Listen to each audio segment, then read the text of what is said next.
quickly here for a second. Hello, everybody, and thank you very much for joining what is going to be an unbelievably insightful and exciting conversation today.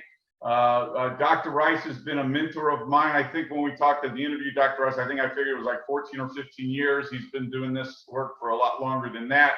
He will obviously give us all the details. I found him to be the most insightful expert on forgiveness on the planet, which is why I put that in the description of the class.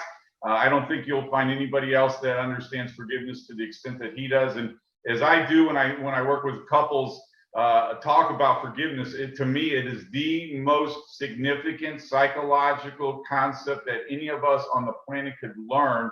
And when we understand the significance of forgiveness on our individual lives, we realize that it has a huge impact on the way we live our everyday lives, not to mention the effect on our marriages. So with that being said, let me just introduce Dr. Ryce, and I'll just hand the microphone over to you, Dr. Ryce. And again, I can't thank you enough for your presence with us today. Awesome. And I am certain that everyone's going to find an unbelievable amount of knowledge from today's conversation. Thank you very much. Delighted to be here. So it's all yours, my friend. Take away. All right. Well, welcome to Why Is This Happening to Me Again? And what you can do about it. The more important part is what you can do about it. And what we're going to do is we're going to unfold a synthesis of several different disciplines.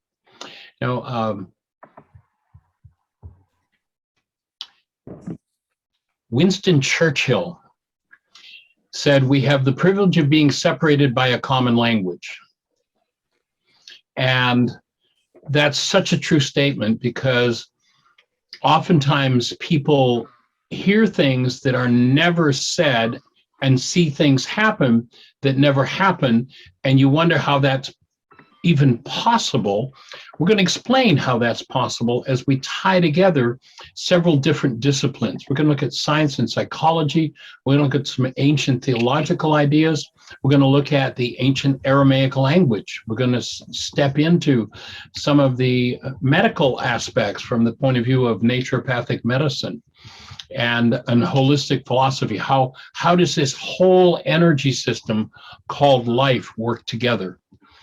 And what I'm going to invite you to do, if you have any questions that come up for you as I'm presenting, I'm going to ask you to hold those questions, because what I've found is usually the question that somebody has, I'm going to unfold as the presentation unfolds, and I want to unfold it in an order rather than jump out into different places that we're not quite prepared for. So we're going to build an understanding of how the whole energy system works from several different disciplines.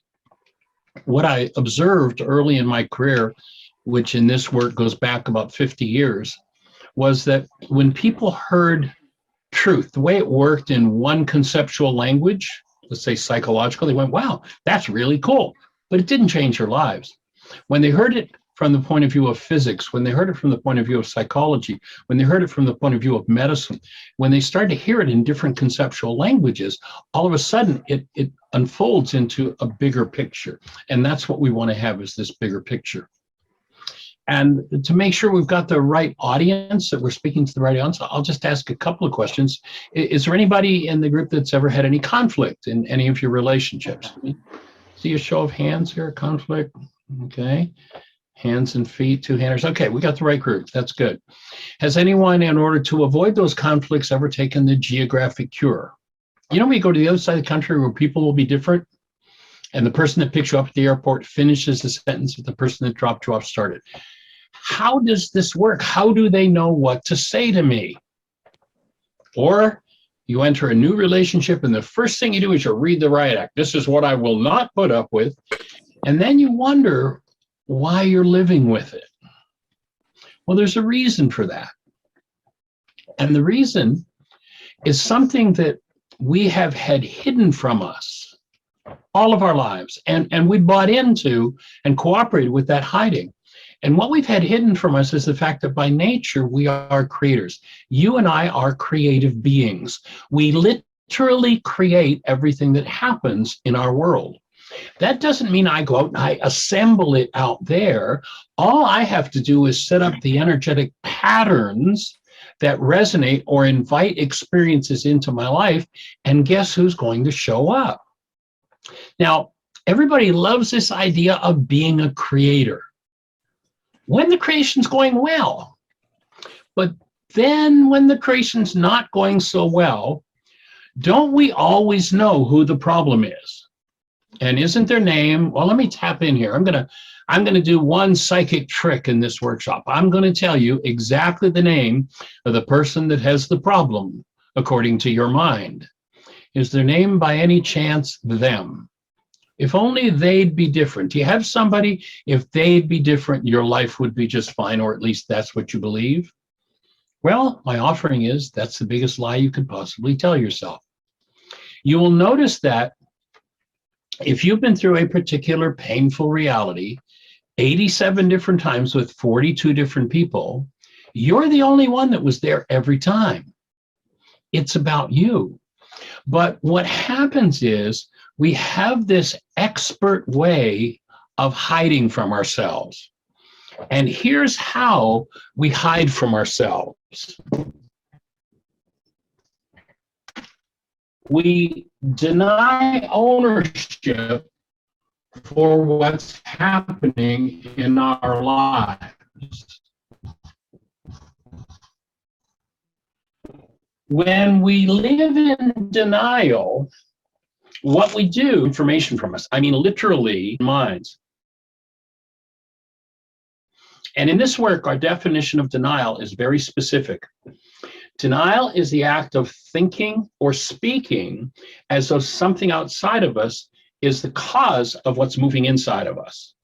Now, that something out there is the trigger for what's moving inside of us, but the cause of moving inside, what's moving inside of us is inside of us. It's never outside.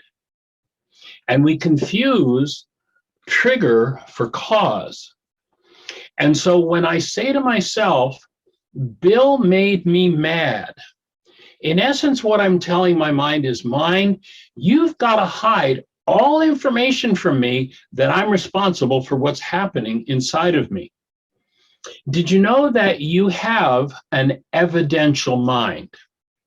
There's some interesting Harvard research that tells us that in a time frame where 10,000 brain cells are firing, that is, there are 10,000 measurable units of electrical activity happening in the brain, the max amount of data that goes into our conscious awareness, the construct of our mind called perception, the max amount of data in that time frame is 9 bits.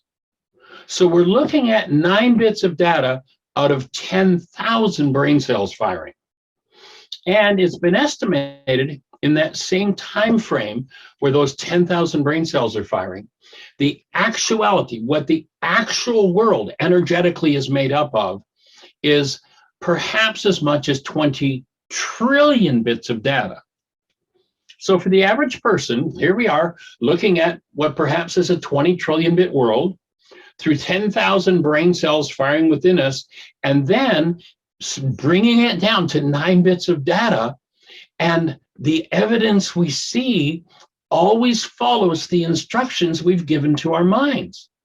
So if I'm in a painful experience, you know, the title of our workshop, the title of my book is, Why is this happening to me again?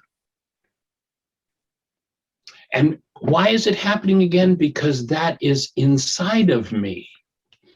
And when I insist that it's caused from the outside, I have to hide the real cause from myself. So when I say, let's say I'm angry, and I say, Bill made me angry, in essence, what I'm saying to my evidential mind is, mind, you cannot admit into this 9-bit space up here any information that shows me that I've got anything to do with my life. It's all about Bill.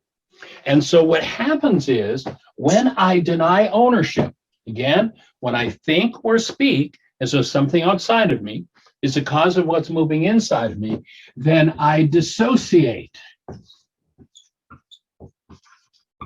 from that which is moving within me. And dissociate here means that I cut myself off completely from it. In order to hallucinate, in order to generate a perceptual construct that shows me that the problem is outside of me, I have to cut off access to the real cause, which is inside of me.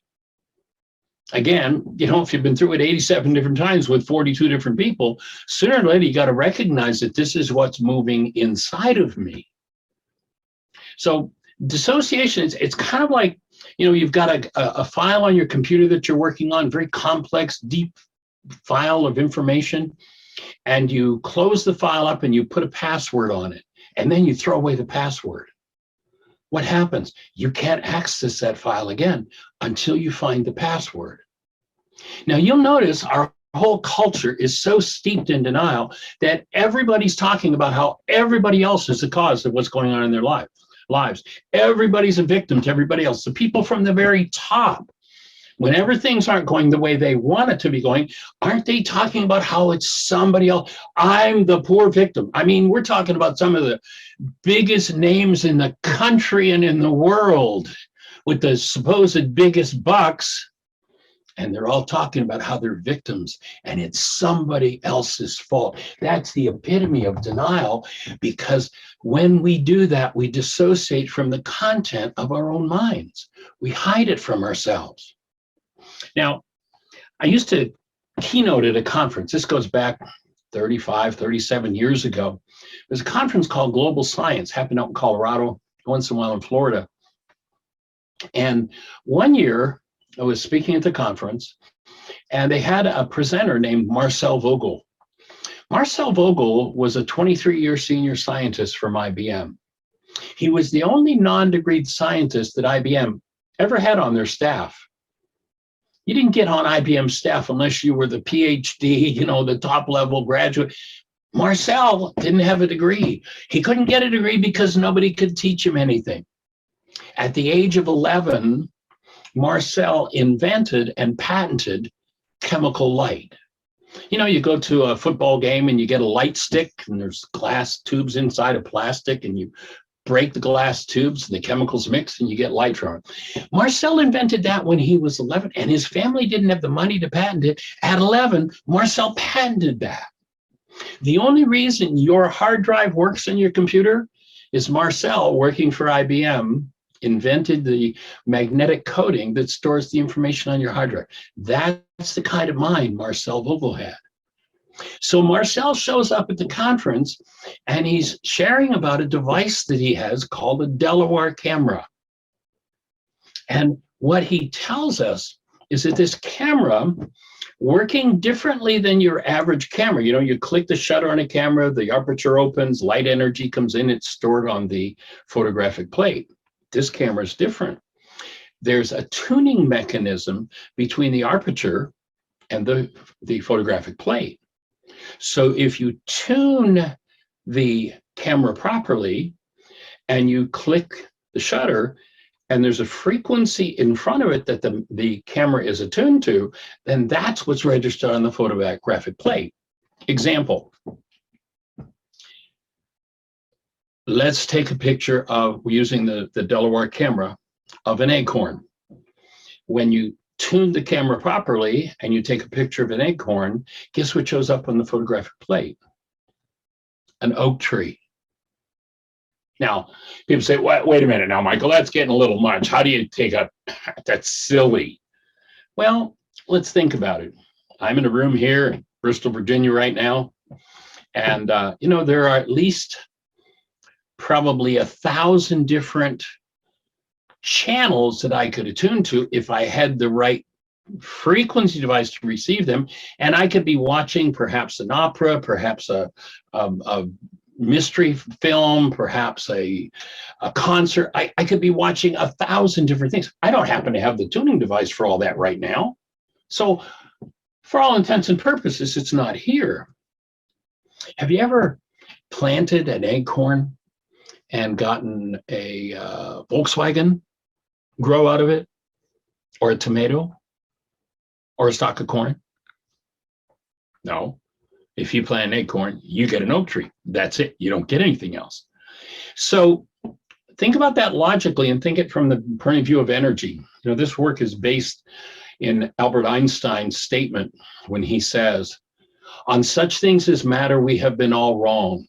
What we have heretofore called matter is energy, energy whose vibrations have been so lowered as to be perceptible to the senses. There is no matter."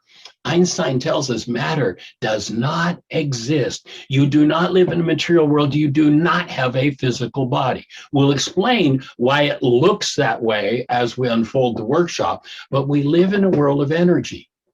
And you need a tuning mechanism for the frequency you're looking at in order to be able to decode it.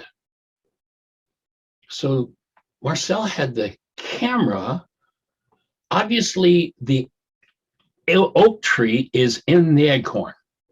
The instruction set that says, as you plant that acorn in the ground, that says take the water and take the light energy and take the nutrients and build it into something. Obviously, that energetic pattern is in the acorn, and that's what he was able to attune to with this camera.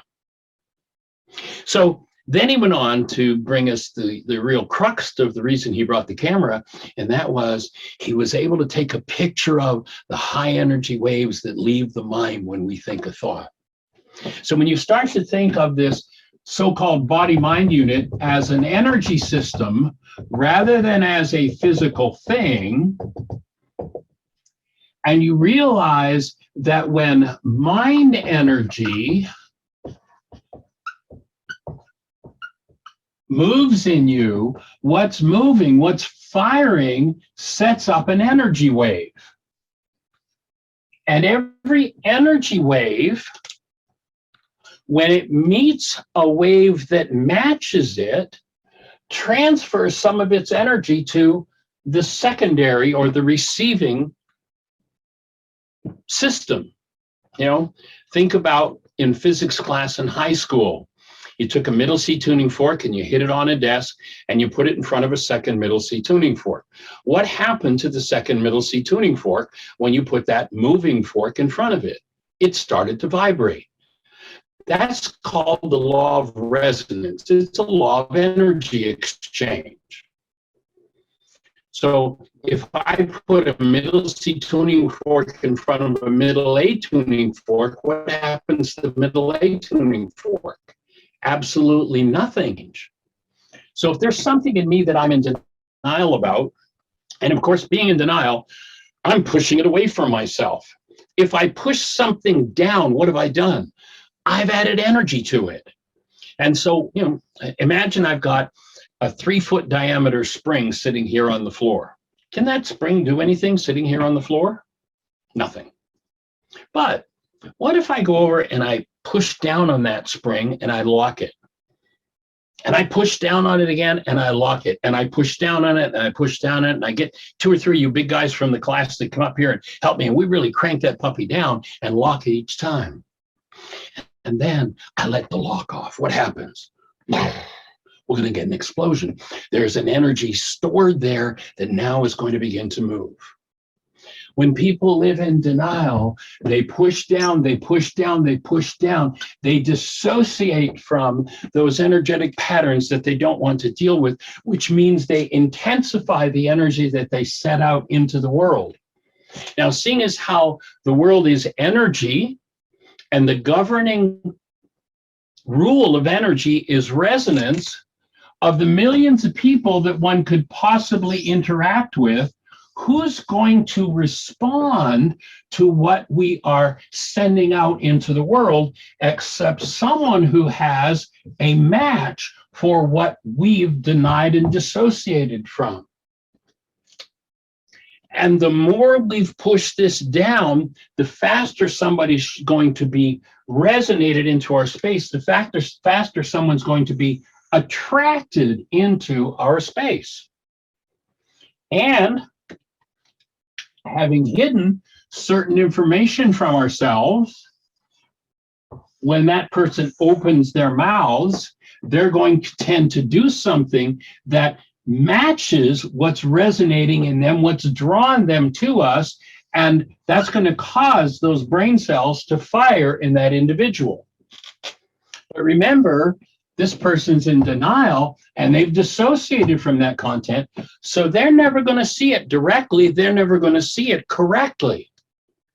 But what's going to happen is when this person does the behavior they do, then this content that's been shut down is going to fire, and one is going to build their brain's image of this person outside of them out of what is resonated by that individual. And so the very content that one has dissociated from is going to be used to build their brain's image of another, and they're going to complete the cycle of denial and dissociation by projecting.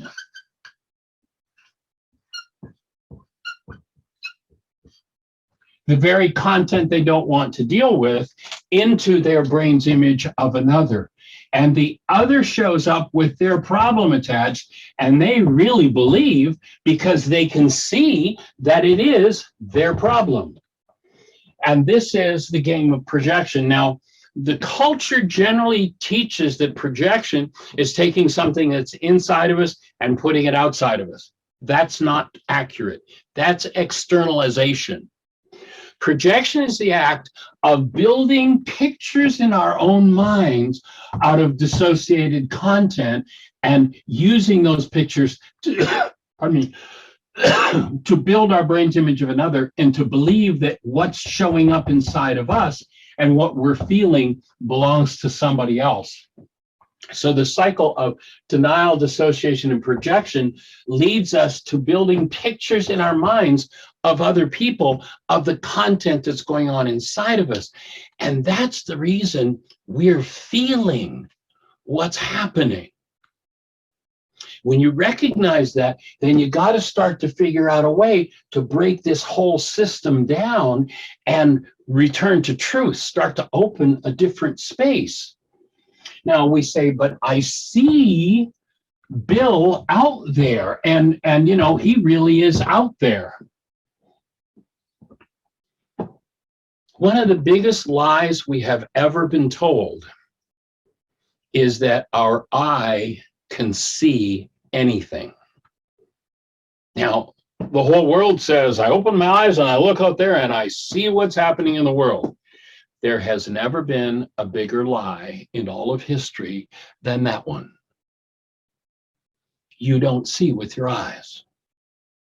Now, my background's electronics with a side study in physics. Here's what I know about antennas. Is there one-way valves? Your eye is an antenna. It's a receiver for light. Light energy comes into your eye and it carries information. And depending what the content is in your mind, the brain cells you have, that information is going to cause those brain cells to fire, and your brain builds the world that you see. This world, this image-making capability of the human mind is the world of perception.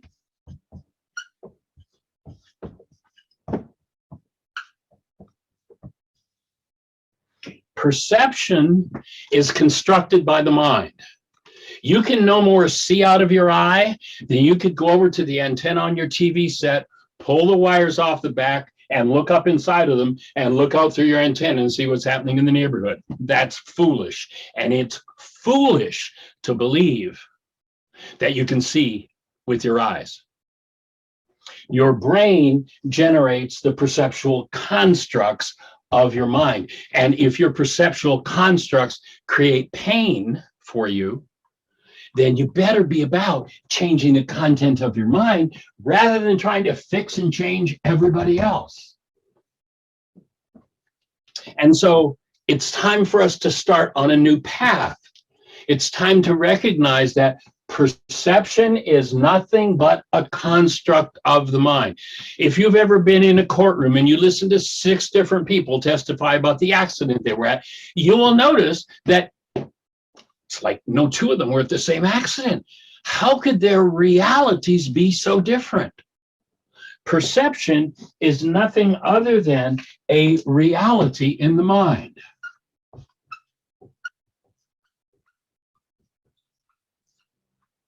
And then there's actuality. Remember that Harvard research that I talked about? 10,000 brain cells firing? 9 bits of data make up the world that you see. Max, that's it. And it's all an internal construct. So we have a reality going on, each and every one of us, all the time. And then there's actuality. What actually happened. And every person has a perspective on the actuality, and every person's reality is made up from the content of their own minds and produces pictures unique and individual to them. And if we have bought into a world of hostility and fear, then everything you got to start to recognize that everything based in hostility or fear that shows up as a construct in your mind, as a reality, is based in corrupt data. And you better figure out how to get rid of it, or you are going to live the title of my book, the title of this workshop. Why is this happening to me again? Or you may change the title a little bit. Once in a while, we've got a teaching center in the Ozarks in southern Missouri called Heartland, and we'll get a call at Heartland from somebody saying, I understand you have a book. I'd like to get a copy of it. I think it's called Why Are They Doing This to Me Again? Or Why Am I Doing This to Myself Again? We're creators, folks. What happens in your world, you create. If you live in denial, you dissociate from the very content you need to heal. And to understand the principles of healing is a giant leap from living in a world of hostility and fear. And we need to be restored to the truth of who we are. Now, in a world that's gone so far from the truth of who we are, it can be difficult to even find a definition or to come to understand what the truth is of a human being. My offering is that love is not something we do to each other. You can't fall in love. You are love. It's the truth of who you are. And people say, well, define that for me. What does that mean? I haven't found enough words big enough to describe the truth of who we are. However, there is an experiential definition. And I'm going to invite you. Has anybody that's in our audience ever held a newborn child?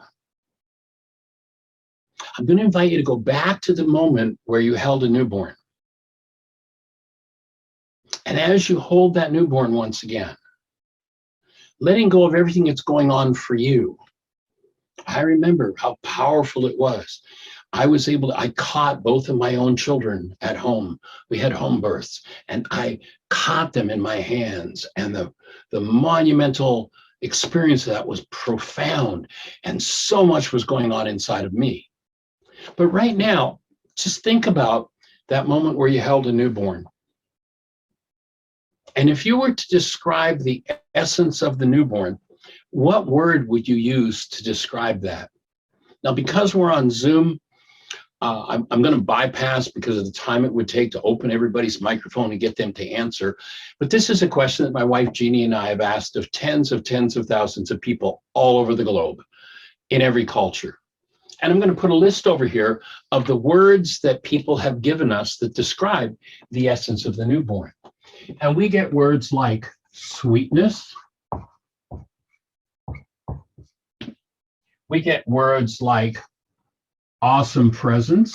I'm going to use a different color marker because that one's not working very well.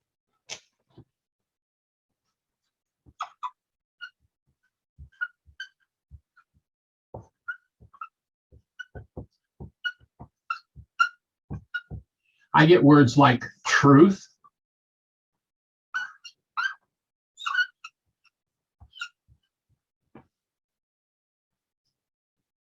I get words like love.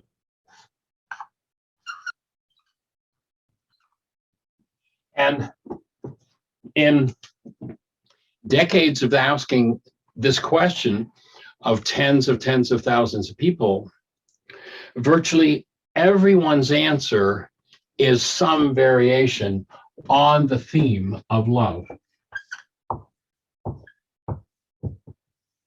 Why is that? Because in truth, we all really know what human life is. Human life is the conscious, active presence of love. It's not something we do. It's not something we can do to somebody else. It's what we are. Now, let's take that experience of you holding the newborn one more step. You tap in to the presence of love of the newborn and ask yourself the question, is the newborn loving me, or is the newborn love? And everybody's answer is the same. The newborn. Now, if you go back, and we're going to bring in a theological component, although when I go back to about 40 years ago, I was introduced to the first century Aramaic language. And when I started to hear what was being spoken in that language with my background in electronics, with a side study in physics, was I didn't hear theology. I heard physics. I heard physiology. I had been into naturopathic medicine at that time. I heard medical knowledge. I heard what's going on physiologically. I heard genetic information. The Aramaic, interestingly enough, and I'm going to invite you to extract all religious ideas. You've got anything to do with the Aramaic, but it's the root language of at least 5 of the world's major religions. And there's a reason for that. And the reason is not that it's about theology. The reason is because the language is based in physics and physiology, and it describes the truth of life. And when you recognize that it describes the truth of life, then you realize that each of these religions that came out of that language was describing truth, and there was enough truth there for that teaching, for that understanding to grow and expand. But sadly, it oftentimes gets lost in creation. In this Western culture, we often hear the teachings of this man named Yeshua. His Aramaic name was Yeshua. The Greeks named him Jesus, but that's not his name at all. Actually, if you're introducing a Jewish rabbi into the Greco-Roman world, you got to figure out a name that's going to be acceptable. And Jesus, if you break it down, is Jesus. Hail Zeus is what it means. And everybody in the Greco-Roman world knew Zeus. So, hey, that's what they called him. But the man actually spoke Aramaic. He thought in Aramaic. He taught in Aramaic, as did Baha'u'llah, another source of the Baha'i faith, as did Zoroaster, an ancient religious tradition, as did Muhammad, another ancient tradition. It's suspected that the Buddha also spoke Aramaic, as did all of the Old Testament prophets and wisdom keepers. They all spoke Aramaic. If the man Yeshua sat in most churches today in the Western world, he'd say that's all Greek to me, because his Aramaic meanings have been lost. So I'm not going to talk about theology here, though I'm going to bring quotes in from the Aramaic and look at what the Aramaic words meant in that context. And as we do that, it starts to open up a whole different perspective on what was being taught. And in particular, it opens a whole new idea of forgiveness. If my mind is in denial and dissociation, and I'm blaming Bill for my hate and Bill for my fear and Bill for my rage, is there anything at all for me to forgive Bill for? Absolutely nothing. And if somebody comes along and tells you to forgive somebody else or to forgive yourself, they're not talking about forgiveness. They're talking about a Greek idea of pardoning. When you understand actual forgiveness, you will never say forgive them again. Don't ever forgive your spouse. Don't ever forgive your children. Don't ever forgive your parents. Don't ever forgive yourself, because it's foolish. You can't. A Greek idea of pardoning has been stuffed down our throats and been called forgiveness. I let you off the hook. Let's imagine I've got something painful I'm in denial of in me.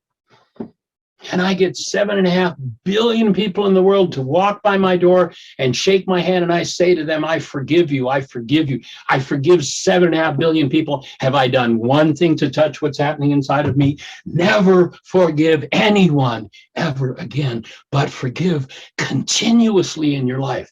If you're in any kind of pain or turmoil or trauma, especially in the context of your family and your marriage. If you're in pain, guess what? Your physiology is signaling that there's something in you that needs to be removed. Start to think of forgiveness as removal, and now you're talking about actual forgiveness. But most people live in their hostility and fear-based world, and somebody told them they had to let somebody off the hook for that. And they've done it over and over and over again, but you never change the core of what's going on in your mind while you're talking about, thinking about, even referring to forgiving somebody else. You know, people who I invite them to this workshop. Oh, you know, I'm doing this workshop on forgiveness. I say, no, I don't need to do that. I've already forgiven my mother, my father, my sister, my brother, my kids, my neighbors, my boss, my former boss. I've forgiven my wife. I forgave my former wife. I've even forgiven my future wives. Guess what I know about that person? That person to date has done zero forgiveness work. If you're still talking about how you forgave somebody for what was going on inside of you, you're talking about pardoning. You've done no forgiveness work. There is no forgiveness in that.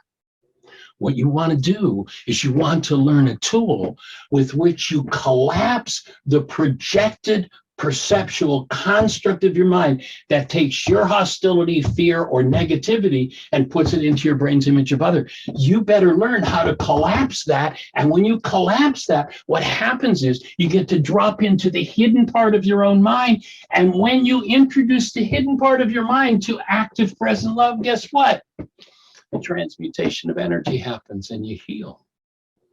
And that healing, that removal is actual forgiveness work. Now, most of the world's playing this game of hostility and fear, and it's all somebody else's fault. If you recognize that that's what you've been doing, then it's time to take ownership. You know, have you ever run into somebody that, quote unquote, makes you mad? Well, I'm going to start another list over here on this side of the board, and I'm going to put mad. And then we have people who say, yes, and he makes me so sad. And he makes me so afraid. And he makes me so terrified. Guess what? We could carry this list on. Usually I'll ask the question and we'll have a conversation, but this is enough of a sample. If you look at people in their hostility and fear, then everything that goes on this side of the board when they're in that blame game is some variation on that hostility and fear theme.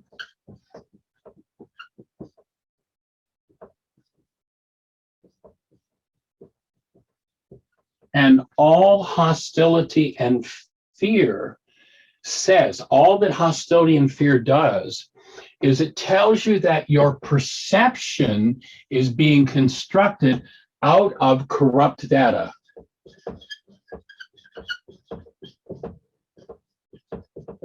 Everything that we could put on this side of the board that would be the opposite of this active present love is corrupt data. And when your mind is building a construct, a perceptual construct out of hostility or fear, it's building it out of corrupt data. You don't have to know anything else about a circumstance to know that your mind is lying to you. All you have to know is that your physiology is signaling some form of hostility or fear, and you know that whatever the construct in the mind is, it's a lie. And we need to know how to. And, these lies for many people have been going on for generations and generations and generations. Now, when you think about this idea of the body-mind unit being an energy system,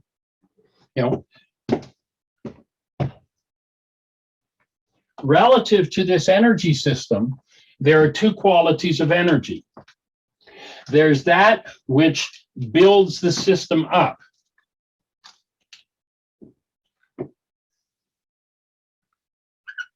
It's called integrative energy.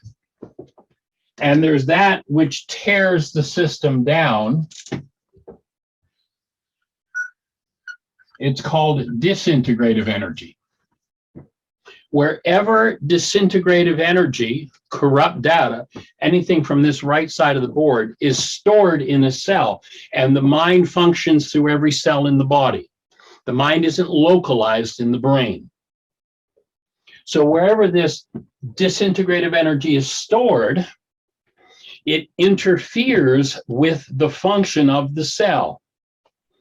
If we go to the opening words in the book of John,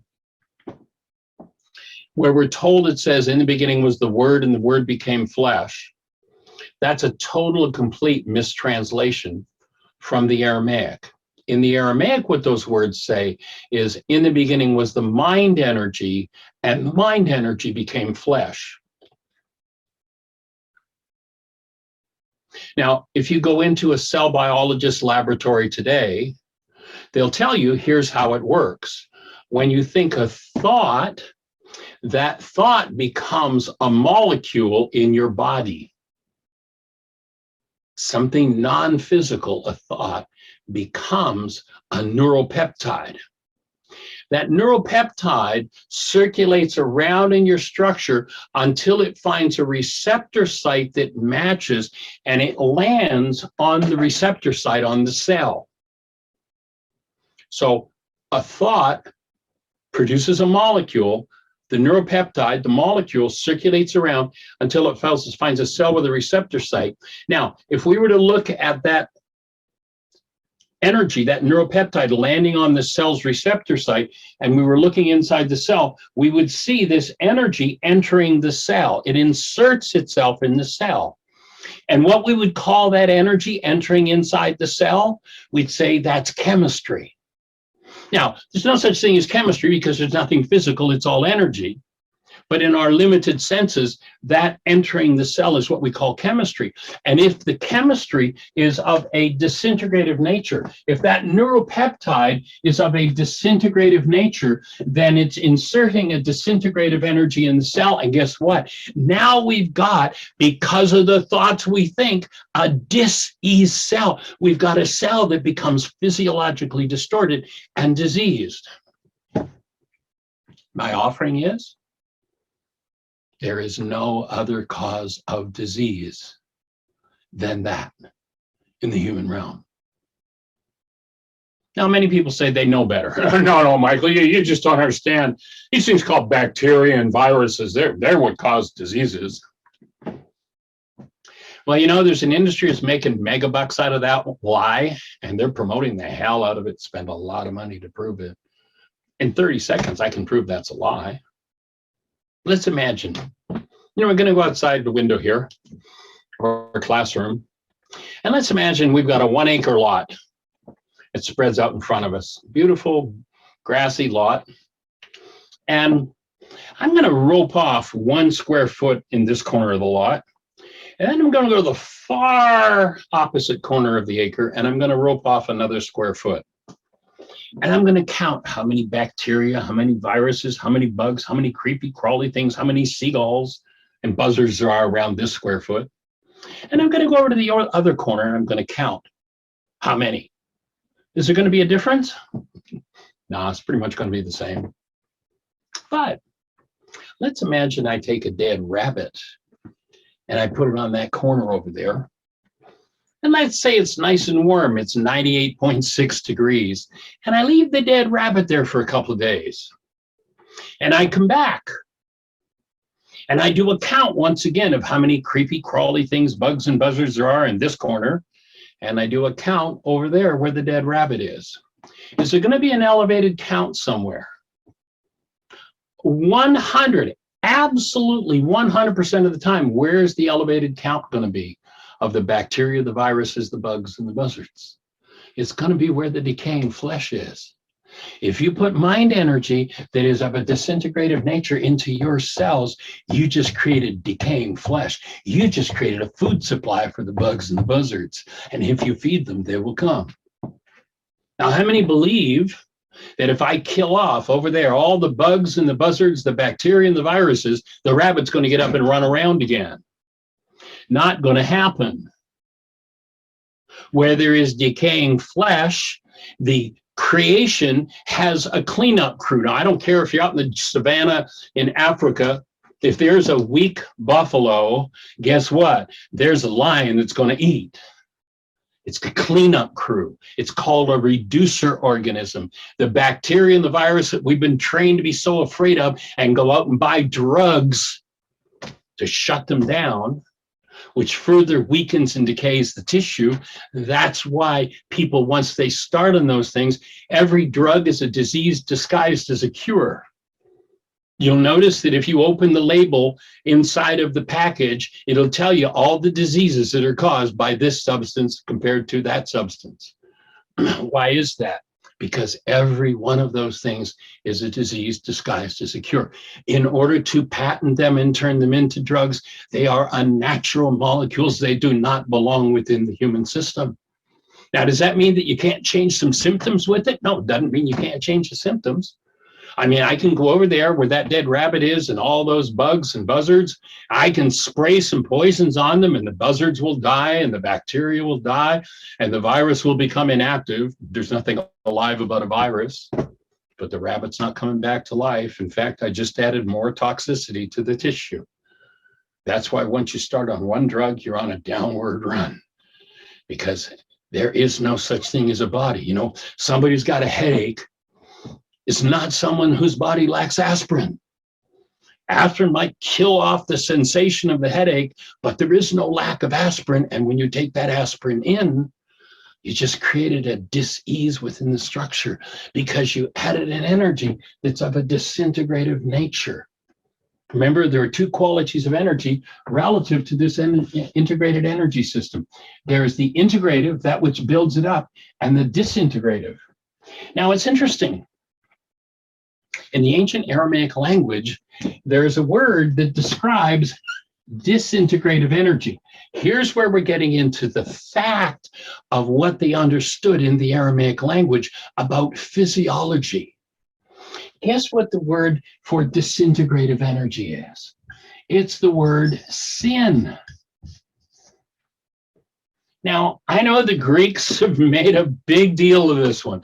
They want you to buy it as your identity, and it's some terrible, awful, evil thing that you've done. But in Aramaic, it's an archery term. If I'm on the archery range and I pull up my bow and arrow and I fire at the bullseye and I miss the bullseye, the scorekeeper yells, "Sin, you're off the mark." That's all it means.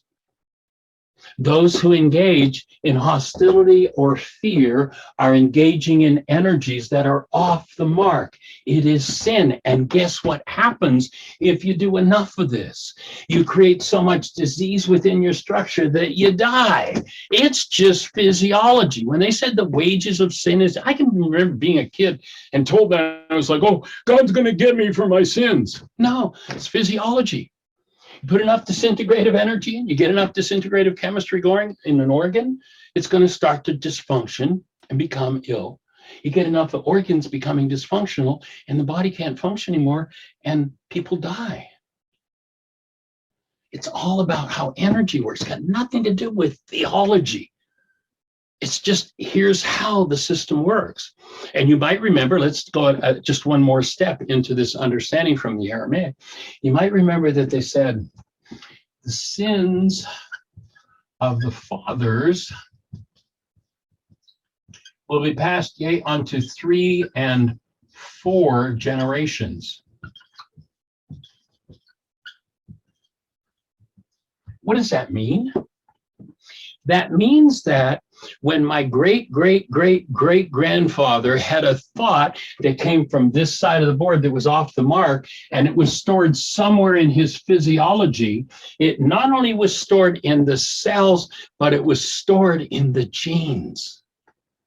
And it was passed on to his son and his son and his son, and finally to me. And I have that thought disorder. I have that mind energy in my cellular structure. And if I'm ever going to be free of the deteriorating effects of it, I'm going to have to learn how to get rid of that. Now, did anybody ever tell you, this is the understanding from the Aramaic. Did anybody ever tell you that you have in your structure, in your genes, in your physiology, every thought, every feeling, every reality structured in the previous 4 generations of your bloodline? Did anybody ever tell you that? Did anybody ever tell you there was a way to clean that up? Did anybody ever tell you that forgiveness was a tool for going in and accessing these things and removing them from the structure so that we could be freed of that? Did anybody tell you that? No, because they didn't understand. Again, he'd say, it's all Greek to me. Now, when you realize and you go back and you say, well, where did the 4th generation back get their thoughts, their feelings, their energetic patterns? But from the previous 4, who got it from the previous 4, who got it from the previous 4. Do the count. Sit down and do the math. Start with yourself, 1, and then double it for the next generation, 2, then 4, 8, 16, 32, 64. You know what happens by the time you get back just 30 generations? You know how many people you've got in your bloodline? You know how much mind energy you've got from how many people? There are 1.6 billion people in just 30 generations of each of our lineage. And sooner or later, we got to stop this medical game of, well, they had cancer, they had the ABC disease, therefore you're going to have it, because it's all a lie. But if you get fed the mind energy of that and you believe it, then you can activate the gene for cancer. You can activate the gene for heart disease. You can activate the gene for anything, because all it is energy, and energy is activated through resonance. And the main resonator is your mind. Your thoughts produce results in your physiology. And it's time for us to wake up. Where is this mind energy stored? Well, it's interesting. If you took a body and you broke it down into all its components and you got yourself a physiologist or a physicist to do an assessment, you know what they tell you your body is made of, the base element is? The base element, they will tell you, is carbon.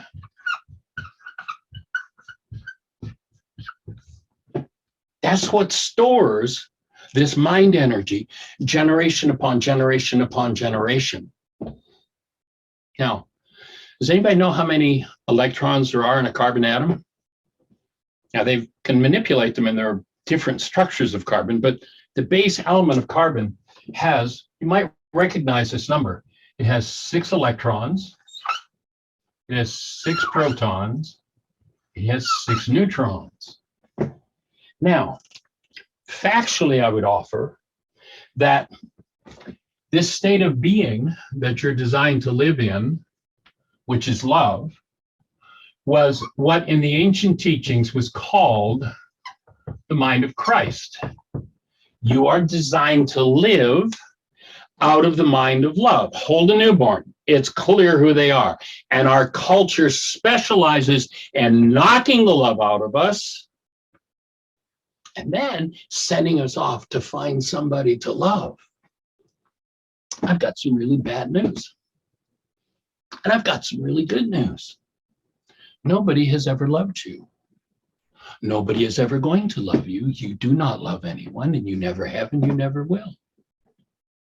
Love is not something you do. Love is what you are.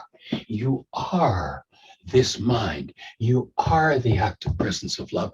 And somebody lied to you and told you you were something else. Somebody gave you false ideas about you from this side of the board, because that's what was given to them. And we need to go in and clean up the generations. Remember that story in the ancient scriptures before correction came? There's a story about this group of people. Now, this is a pretty bright group of people. And if you look in their writings, you can see that they understood astronomy very well. But what they told us was that they got lost in this hot, sandy place for 40 years. Now, let's think about that logically for a minute. If you and I got lost in the middle of that desert, it's about a 35 square mile area, and we knew about astronomy, we know that the sun rises in the east and sets in the west, what would we do?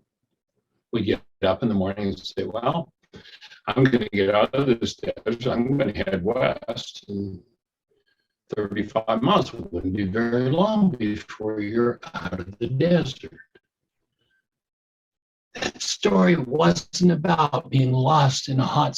And you notice that the average person, before they start to scratch their heads and go, I've been through this 87 different times with 42 different people. I'm the only one that was there every time. Maybe this is about me. And they start to wake up and start to suspect that maybe it isn't everybody else that they've projected on. They start to wake up and go, oh my God, this is mine. And then they start to realize that the energy of intimacy within the context of marriage means that we exchange genetics with the person. And now this person has access to parts of me that I don't have access to. And they become expert at resonating it in me. And what that means is they know exactly what to show me that I need to heal. And I become expert at showing it to them. We do another workshop called Healing Through Relationships, where we get into that dynamic and why these relationships that start out so wonderful become so crazy. Because if you resonate, if you're my partner and you resonate my sadness, and I say, you made me so mad, I just took my sadness into my brain's image of you. And now every time I'm around you, I'm going to be sad. And then if you resonate my mad part and I say, and you made me so mad, I hook my brain's image into my mad part. And now every time around you, I'm mad. It isn't you that I reject. It isn't you that I fell out of love with. It's that I've hooked everything I've denied and dissociated from and blamed you for into my brain's image of you. And now you show up with all that attached. And I think you're the problem in my life. And sooner or later, we got to wake up and start to realize that we need to learn how to collapse these false images that we project into our brain's image of our partners, of our friends, of our enemies even. When you realize that, everything begins to change. And what we're looking to do with this work is to make available the power and the tools for making the changes that move us into a space where we literally remove the carbon-based memory, hostilities and fears of the generations. We forgive. You apply forgiveness to remove content from your mind. You never apply forgiveness to someone else. You remember they said, you must forgive from your heart the wrongs of your brother. Now, that's not a bleeding heart statement. In the ancient Aramaic, that word heart would be the unconscious. Remember they said, take care of the heart, for out of it are the issues in life? You notice they didn't say take care of the other person. They said take care of what's in your heart, what's in your unconscious, what you've denied and dissociated from and hidden from yourself. That's what you need to take care of, because that's where the issues come from. Oh yeah, when we use that to build our brain image of everybody and everything else, it looks like it's all out there, but it ain't out there. That's why you're feeling it. Actually, it's a story I tell. My wife loves to hear me tell it. It's one of her most favorite stories. And of course, she'd be going, right now, because she knows the story I'm going to tell and she hates it. But it's a story about the woman who loves movies. And she hears about this new movie coming to town. And she leaves early so she can get up there in the front seat. You know, she's a little hard of hearing. She doesn't see very well, but she just loves these movies. Well, there's a big traffic snarl up and she gets to the theater late. And she gets into the theater, but ends up in the very back row. And in front of her, there's this young couple, and these this couple, you know, they're laughing hysterically. They're just distracting. She can hardly see over them. She can hardly hear. And finally, she reaches over the sheet. She jabs this young girl who's just hysterically laughing, jabs her on the shoulder, says, young lady, are you feeling hysterical? And the girl's kind of shocked. At first, she's not sure what to say. And finally, she turns, she says, well, he was feeling mine first. You can't feel anybody else's. If you're feeling it, it's your mind energy that's causing it. And if you don't learn to forgive, then you're going to find somebody else, if you haven't noticed, and somebody else, and somebody else, and somebody else. Sooner or later, you must acquire the skill of forgiveness.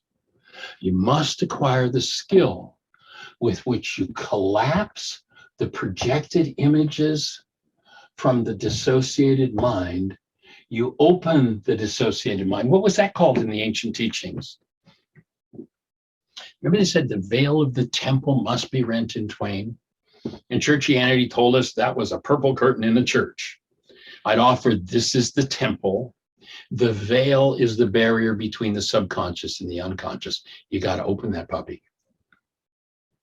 And you open it through forgiveness. And what forgiveness does is it collapses these projected lies, these projected images that make what's going on inside of us look like it belongs to someone else.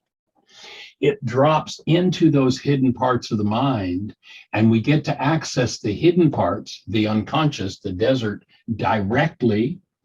When you bring what's in your own desert, your own unconscious forward in the presence of active love, rather than in hostility or fear, when love is conscious, active, and present in you, and you bring that underlying information forward, then the exposure to active love creates literally a transmutation of energy, a shift, a change in the energy that is not anything rational that anybody could understand or explain, except that conscious, active, present love, the truth of who you are.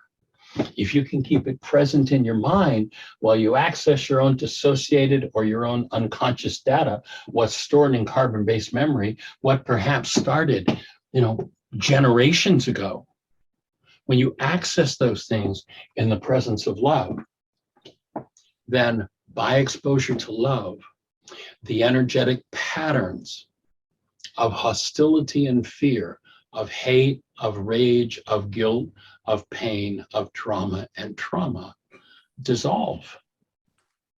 And because the true nature of every one of us is exactly the same, when we hold to that space of active love, we get to return to the truth of who we are, and the people around us do the same thing. Now, they may not move at the same pace. They may not have the same willingness that we do.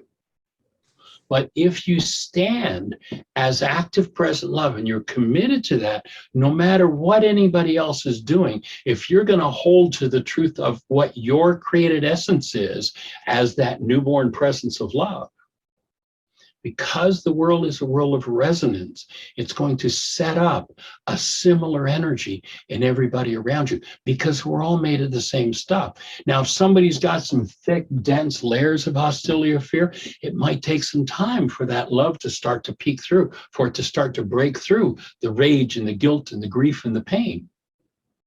And the healing process is not a Dr. Feelgood process. It takes time to undo what never belonged within the structure. And what I'm going to do at this point is because the mind can only absorb what the bladder can hold, is we're going to take a short intermission, give everybody a chance to empty their bladders, take about maybe 15 minutes, and we'll come back and we'll start to look at what the solution is to this dilemma. How do you collapse these perceptual constructs, realities in the mind, access the underlying energy, and move through the generational patterns? So let's take an intermission and we'll come back and we'll step into a worksheet process.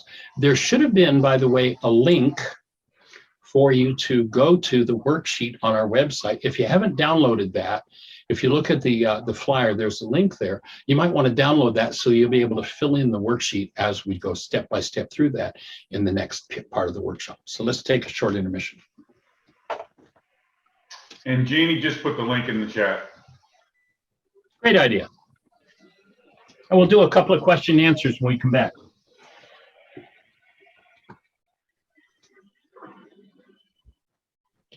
False construct of the mind. So welcome back to Why Is This Happening to Me Again? Delighted you're here. In the first half, we laid out a basic foundation for this process. And now in the second half, we're going to look at the tool. And the tool, key here to recognize, once again, I'm going to reinforce, you've never seen anything with your eyes. Your brain sees. What your brain sees is a construct that comes from the content of your mind.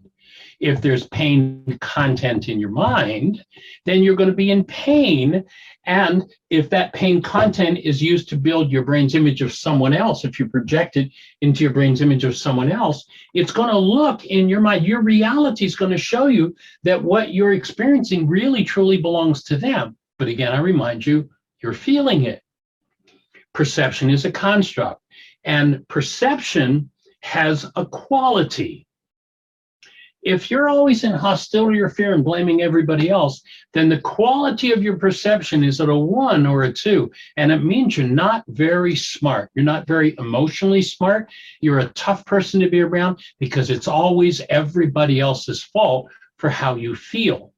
What we're going to show you is precisely how or what drives this perceptual construct that results from denial and dissociation, how to collapse it, and how to access the underlying data, bring that underlying data forward in the presence of love and begin its dissolution.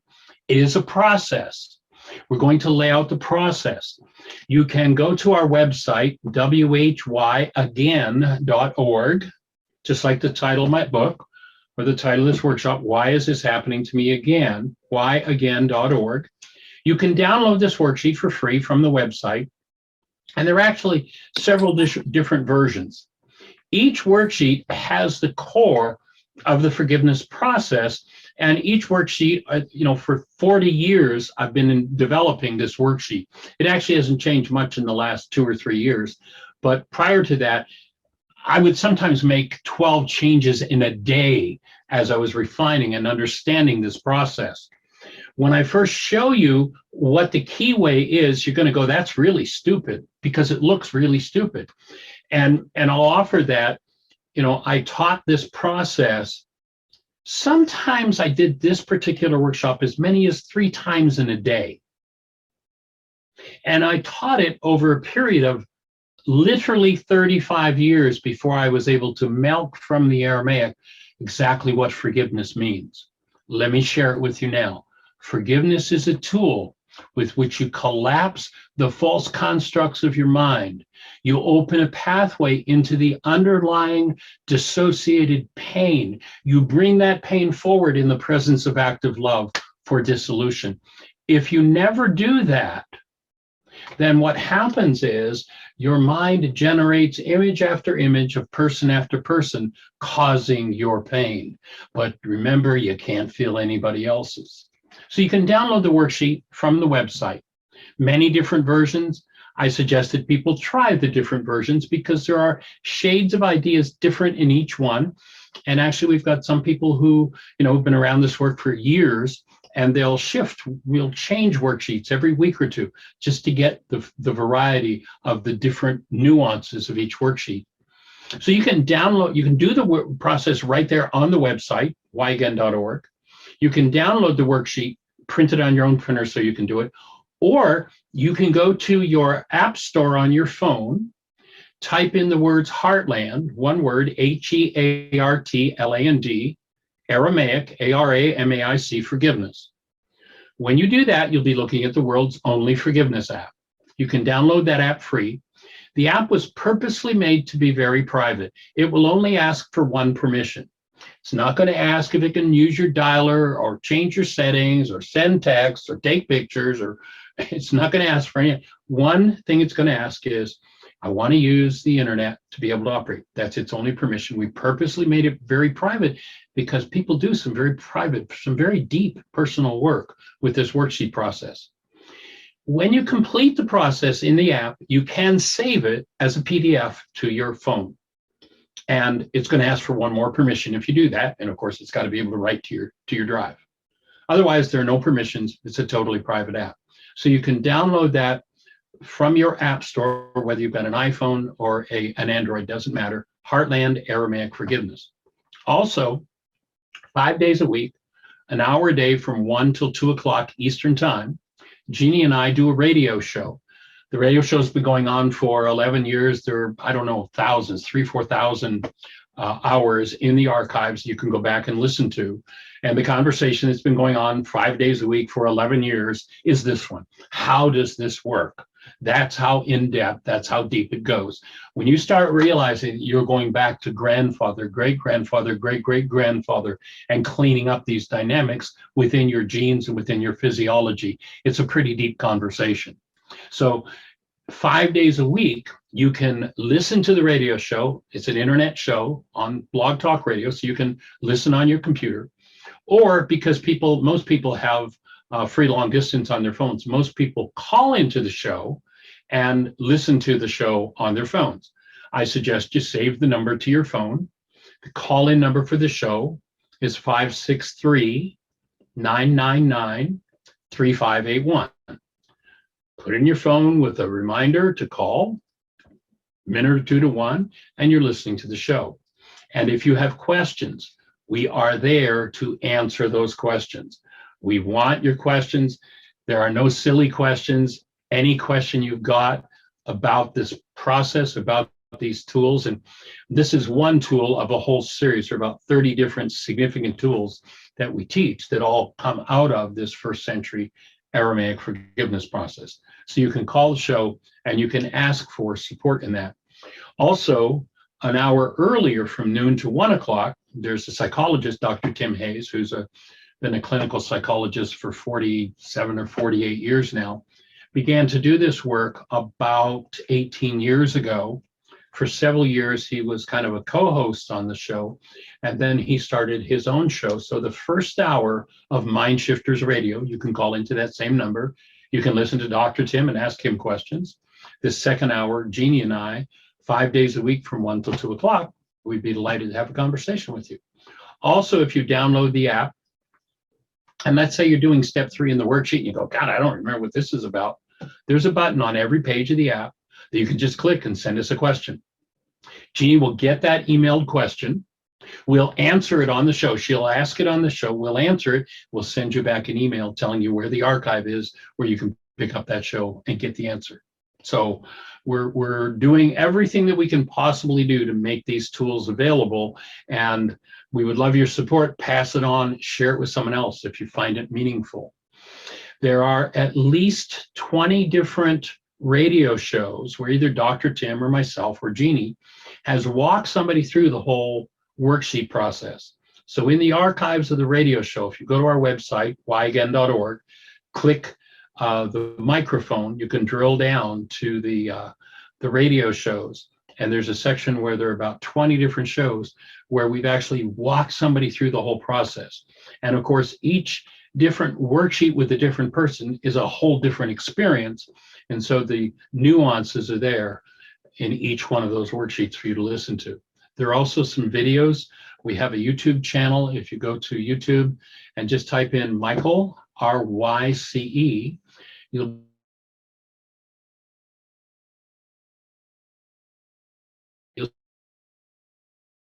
see one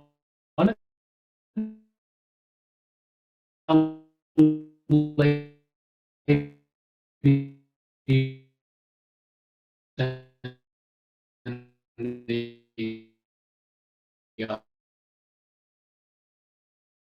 she said, well, I've never actually contacted. So we're back on. So Yinka contacted me, and so the second and fourth Thursday of each month at 3:30 in the afternoon Eastern Time. It's 8:30 in London, England, where the book study is. But at 3:30, you can tap in. There's a link on the website. If you look at events on our website, there's a link there, and you can be part of that book study. And we're going through the whole book. We've done I think 3 worksheets with people now. They'll be in the archives as well. So we're here to make this as available as we can possibly make it. So what I'd like to do, and we'll ask you if you would, if you have a question, to open your mic. And then when you're finished, close your mic so we don't get feedback. So we've created a foundation. Does anyone have any questions? And I don't want to get into questions about what's going on in your life and how can you fix it. That's the worksheet's going to be about that. But any questions relative to what I've presented, anything that needs to be clarified to move on to the next step in understanding the tools. So does anyone have any questions?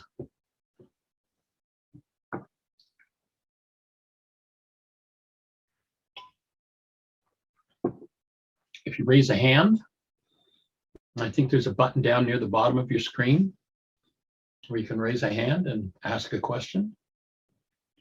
If not, we'll just move forward. All right. So we asked everybody to go ahead and download a worksheet, so you had a copy of it. And as we go, Ginny will put it up on the screen. It's actually a PowerPoint that Yinka created. So thank you, Yinka, for doing that. So this is the step-by-step. This is the 7-step worksheet. We have a 12-step. We have an 11-step.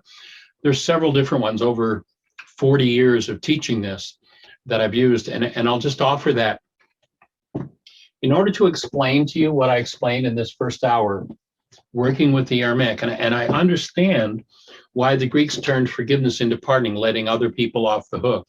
But until you understand how the mind works energetically, until you understand how perception works, until you understand how physics works, it's hard to make sense of what this physicist from 2,000 years ago taught. What this psychologist from 2,000 years ago said, here's how it works. And you'll remember he said, he called perception, he said, don't judge by appearances. Perception are just constructs of the mind. They are appearances. If you fall into those, you'll be looking at the content of your own mind projected into your brain's image of someone else, and you'll be sure that everybody else is the problem in your life. Again, I remind you, if you've been through that problem 87 different times with 42 different people, you are the only one that was there every time. It's about you. It's not about anybody else but you. All of the work means you have to go inside and change the dynamics in here. Now, sometimes those dynamics don't change easily.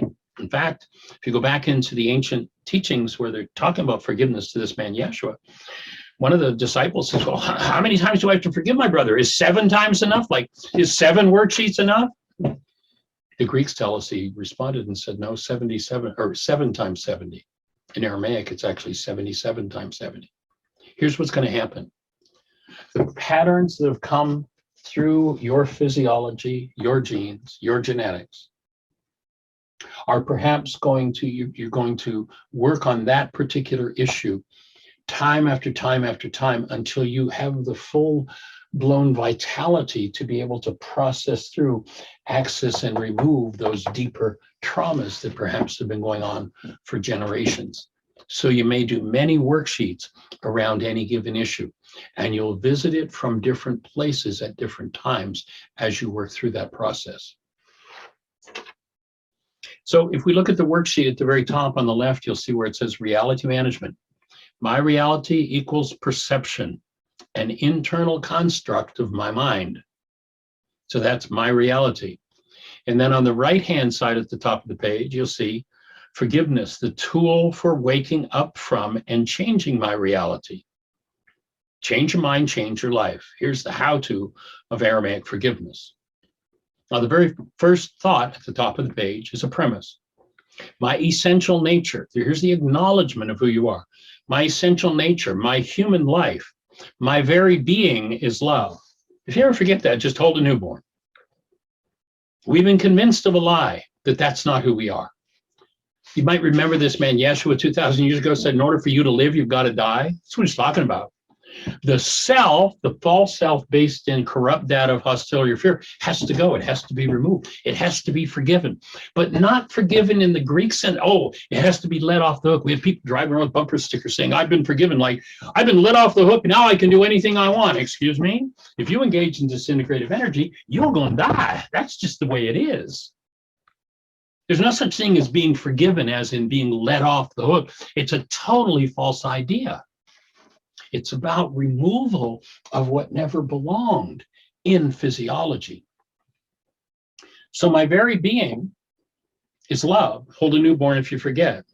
The goal of this internal forgiveness wake-up sheet is to empower me to remove fear and or hostility and return to the direct experience of love 24/7, 365. That's where we want to go with this worksheet. How many times are you going to have to do it around any given issue? I don't know. I'll just offer this. I started developing this work 50 years ago. I've been doing it just a little better than 50 years. About 40 years ago, after becoming a physician, I was introduced to the Aramaic. And it clicked in my brain, this isn't religion, this isn't theology, this is physics, it's physiology, it's psychology, it's genetics. He knew exactly how the whole system worked. And that began the process for me. I'll just offer that here I am now, 40 years after being introduced to this. And I'll just say that the last 2 years for me, and I'm talking about, I've been doing this full time for the Aramaic part for over 40 years. The last 2 years for me is where I've done some of the deepest and most important work that I've done. So be patient with yourself. It takes time. You know, we'll talk about what we call the vitality meter in a while. It takes time to get to the level of vitality where you can even start to access the underlying energetic dynamics. Because if you're not at a level of vitality where you could deal with it, literally accessing those things could be deadly. So this is the process of developing the vitality and the strength to be able to do it. So what I'm going to do is I'm going to invite you to put the pen to the paper and actually do a worksheet. I'm going to do one up here on the board that came from working with a woman who had a problem with her boss. So I'm going to do that worksheet as an outline, and I'm going to invite you to do the process, fill in the blanks as we go along and start to build the brain cells for how the process is done. So number 1A, and you want to put your name in the first blank there. So I'm going to do some work that came from working with a woman whose name was Sally. So number 1A,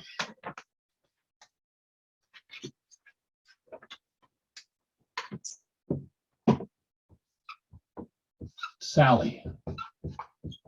So I, Sally, who am love. So if you've maybe never done this before, in fact, maybe you'll have some trepidation about it because somebody said, oh, if you proclaim yourself good, then you're in trouble. It's a lot of that old churchianity fear stuff. It's time to get rid of that. You got to acknowledge you need to start with knowing who you are and know that a self in you, that's a false self, is going to disappear. It's going to be removed. And that can be experienced as a traumatic thing. That can be experienced as a death. So be aware that that may happen, or pardon me, it is going to happen over time. So I, Sally, who am love, am experiencing, in number 1B, what we want you to do is identify your emotions.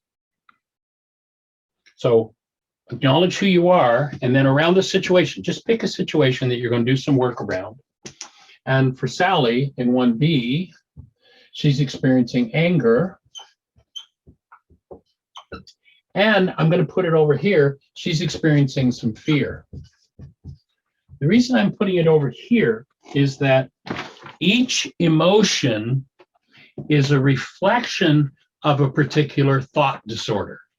It's a reflection of a particular disintegrative quality of energy. So you might have 10 feelings that come up, or pardon me, 10 emotions that come up around any given issue. If you have 10 different emotions about an issue, that means there are 10 different thought disorders that need to be forgiven. And so you do one on each emotion that's present. So we're just going to do the anger here, and for example's sake, I'm going to just do this stuff here over here on the side. So identify what it is that you're feeling in that situation. And then it says, use a separate worksheet for each emotion. Hostility and fear are from internal corrupt data and indicate my use of sustained incoherence to build this disturbing internal construct. Now, you see there's an asterisk on the word sustained incoherence. If you look down at the bottom of the worksheet, you'll see that there are definitions for new ideas that we introduce. Sustained incoherence is a term that was initiated by a physicist named David Bohm. David Bohm was a genius. He actually worked with Einstein for a time period. He actually helped to do the math that enabled them to build the atomic bomb. He also worked in the realm of psychology. So this guy was genius. And here was his assessment of what's going on for humans. We, with our own mind energy, create problems in our lives. We hide those problems, as we talked about here. We deny, we blame somebody else, we dissociate, we project it. So with our own thoughts, we create the problems in our lives, and we refuse to own that we're creating our problems, and we go on thinking the same way. David Bohm called that sustained incoherence. It's an incoherent energy, sin, an energy that's off the mark, that doesn't belong within the human system. So what we're going to do is we're going to face the sustained incoherence. Now, one of I do a workshop called Codependence to Interdependence. Actually, we're going to do another interview with Tim. I think it's on the 20th. And the title of it is what's driving your marriage. And we're going to look at a process that I've developed called the power person dynamic in our codependence work. And in that codependence work, what we recognize is that whenever I'm in the game of blame with somebody else, then I'm pretending that somebody else is the problem in my life. And as I do that, I'm hiding from myself what it is that I need to deal with. And one of the things we point out in this codependence to interdependence workshop is what I call the pseudo solutions of the non-being mind. There are about a dozen of them. The number one pseudo solution is if I could just figure this out.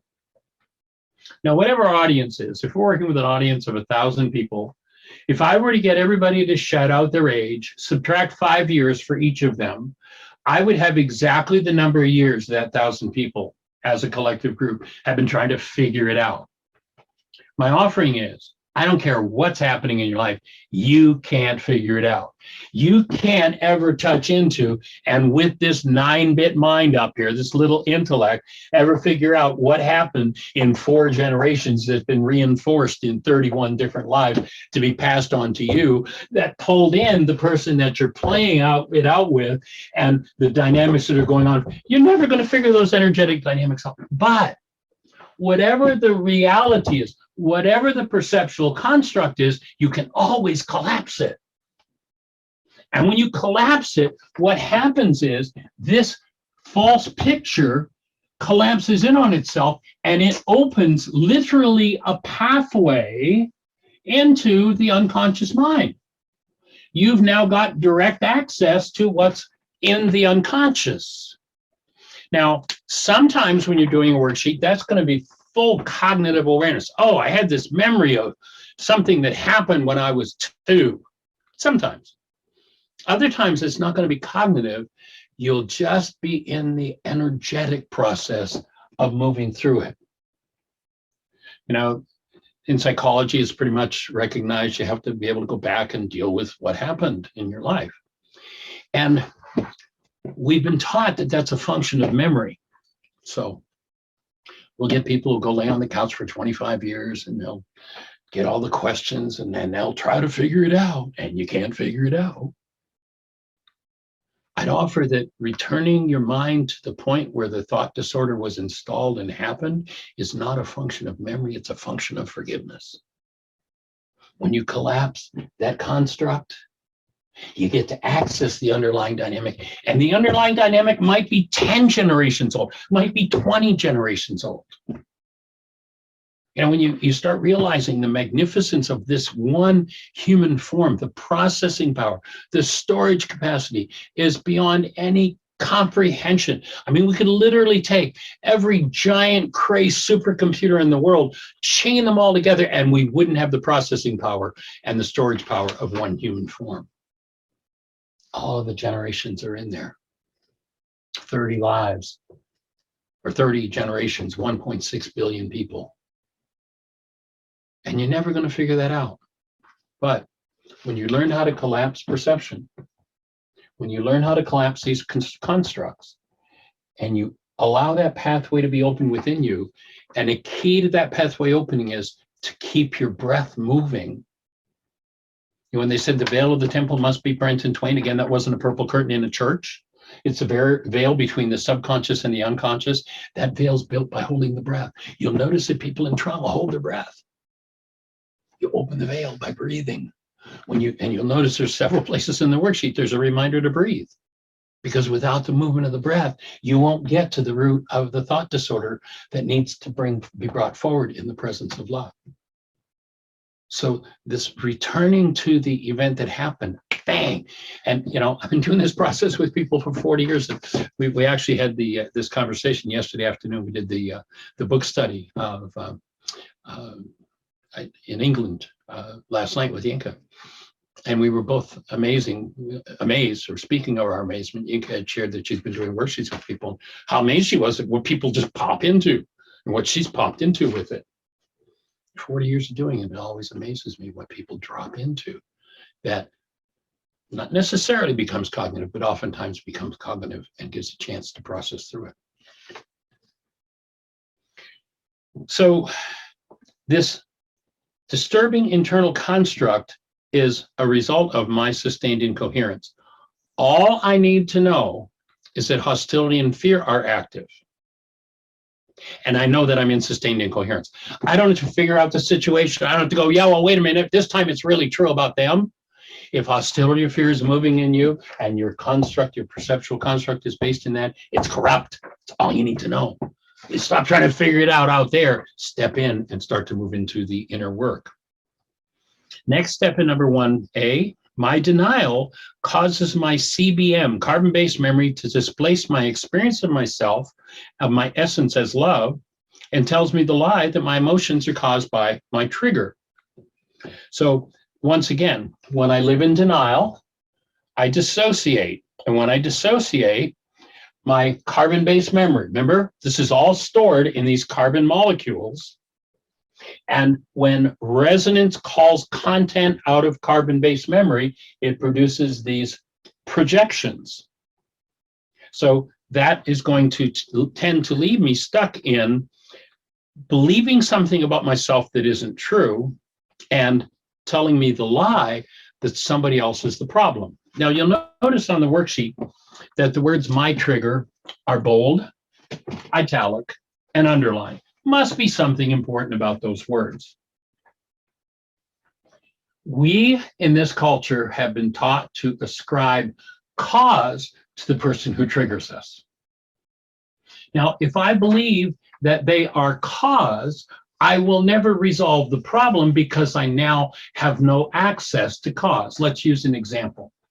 Let's imagine that we bring a primitive from somewhere in the world. And we sit them, let's say we're in South Florida and we're on a canal where there's a drawbridge. And, this man's never seen anything more complex than a dugout canoe. They hacked down a tree, they hollowed it out and paddled away in their dugout canoe. Most complex thing he's ever seen. And what we're going to do is we're going to show him the bridge and we're going to ask him to see if he can figure out what causes the bridge to go up. Now, our friend sits there and watches, and the boat comes along, and when the boat comes along, the bridge goes up. He notices that. Boat goes away and the bridge goes down. He sits and he watches, and the boat comes along and the bridge goes up. The boat goes away and the bridge goes down. He watches for a week. And every time a boat comes along, the bridge goes up. And then when the boat goes away, the bridge goes down. And he goes, bingo, I know what causes bridges to go up. Boats. Now, do boats cause bridges to go up? It's in no way, shape, or form. Yes, the boat appearing on the horizon is the trigger.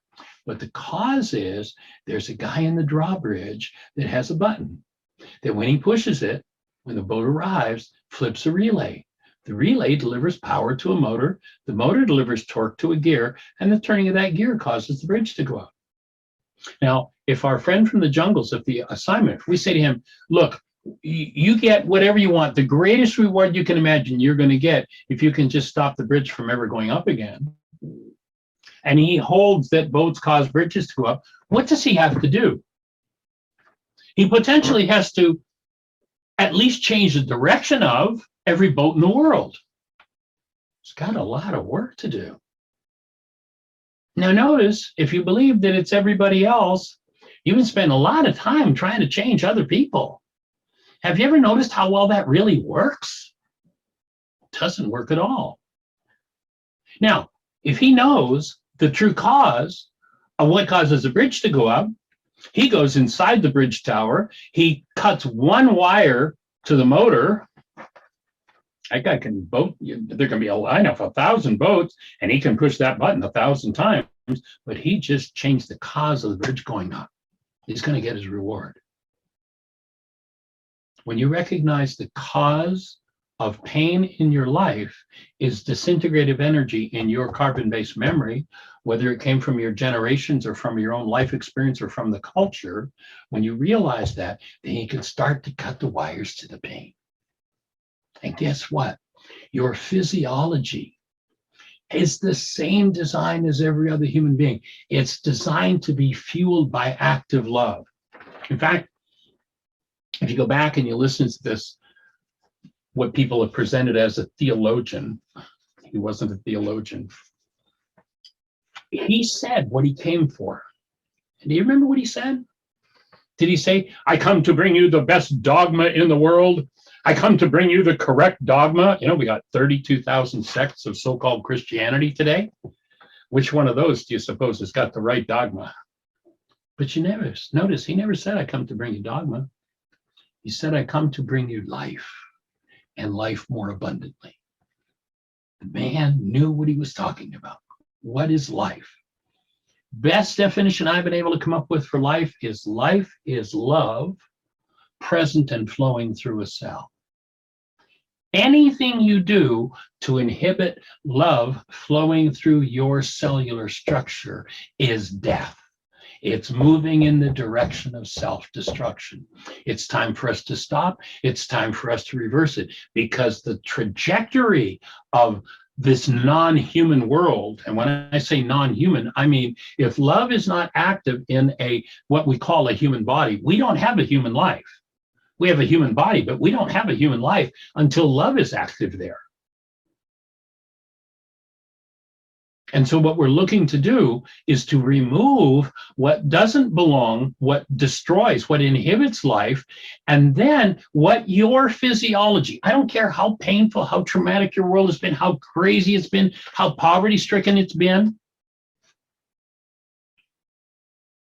When you do this and you restore love to your cellular structure, every cell in your structure is designed to function fueled by love. It is the power supply for human life. And when you begin to supply it with its power supply, life becomes an awesome journey. It doesn't matter what you've been carrying. And I could walk you through. I remember one year we were in Hawaii. We did a week of workshops at a Unity Center in Diamond Head. And when we completed that series of workshops, we were going to be around the islands for a few more weeks. And they said, gee, you know, this has been wonderful. Would you come back and do another weekly series, a week-long series? And that wasn't something we usually did, but Jeannie and I talked about it. And it's like, well, we're going into February.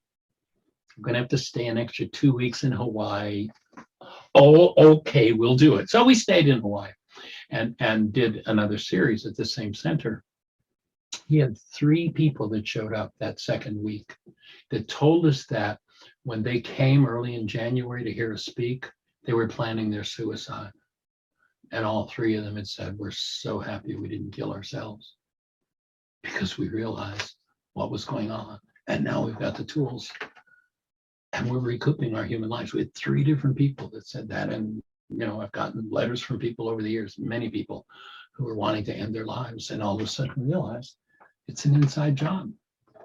Yes, the world complements it, but it's never caused by the outside world.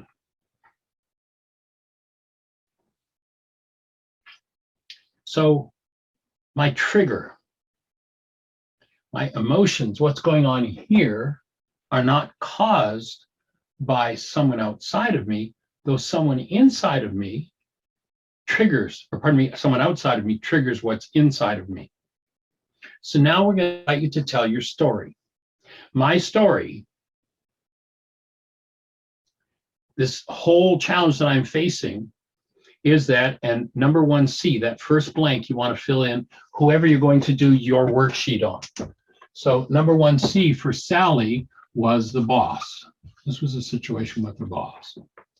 And so we're going to invite you to fill in number 1C with whoever you're doing your worksheet on. Now, ultimately, you can do this worksheet process on any person, place, thing, or event, past, present, future, living or dead, including yourself. I'm inviting you to do something that involves another person, just so we're on the same page for instruction's sake, but you can use this on yourself just as readily. So she's doing a worksheet on her boss, and I suggest that you start with a small issue. Sometimes people hear this and go, wow, this is great. I've had this problem going on with this, my spouse for 45 years. I'm going to do that worksheet today. You're not going to do that worksheet today. You're not going to get through 45 years of drama and trauma even playing out projection. It's not going to happen. But start with a small issue and just work through that small issue and build the brain cells for how this process works. And as you practice with it, work up to bigger and bigger issues.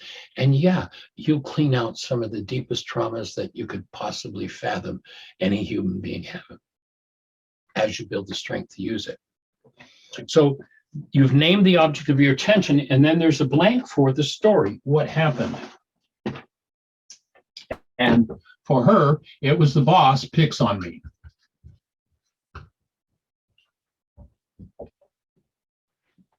So what's your story? Just very briefly, and put that in number 1C, the name of the object of attention to the worksheet, and a brief outline of what happened. And then you'll notice that there's a reminder to breathe. Literally, the veil of the temple is the barrier between the subconscious and the unconscious. It is built by holding the breath. It is released by breathing. So we'll invite you to breathe. And then you'll see at the end of that sentence, there's a little hand that points over there that asks the question. And when you get to the point where you start asking yourself this question, you've hit a whole other level where things shift. And that is, if they're the one with the problem, why am I the one with the pain? You say, Bill made me so mad. He hurt me so much. Short of somebody punching you in the nose, nobody can hurt you. But if you've got hurt stored in there, man, I guarantee there's a whole procession of people going to show up that will appear to be able to hurt you as long as you're living in denial. When you realize that they're triggering the hurt you haven't resolved, then you thank them because they become the gift that shows you what you've been hiding from yourself and gives you the opportunity to work through it. So if they're the one with the problem, good question to ask yourself. Why am I the one with the pain? Obviously, if they're the one with the problem, they're the one with the pain. If I'm in pain, maybe I have a problem and I don't know it. What do we call that? Someone who has a problem and doesn't know it. Somebody who lives in denial, dissociation, and projection. It's all everybody else's fault. They're always the one whining and being victim, but it's all everybody else's fault. Number 1D. Before we go into number 1D, I'm going to ask you to just stop, put your pen down for a second. And I'm going to ask you to go through a mental exercise. What I'm going to do is ask you to close your eyes and go inside.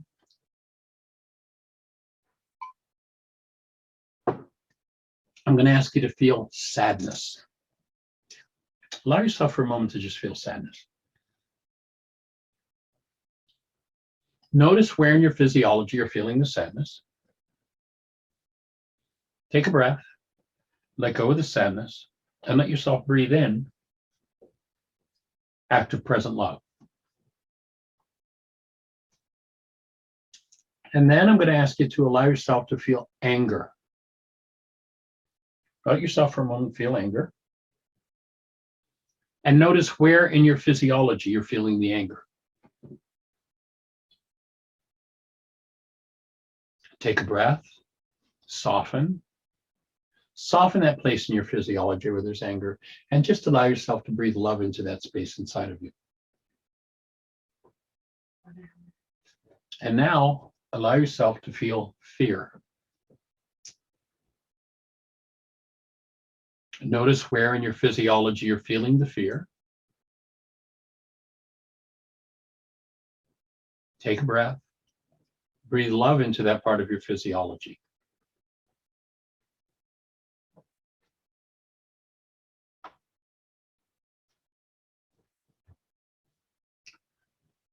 And just allow that breath to move totally and completely through you.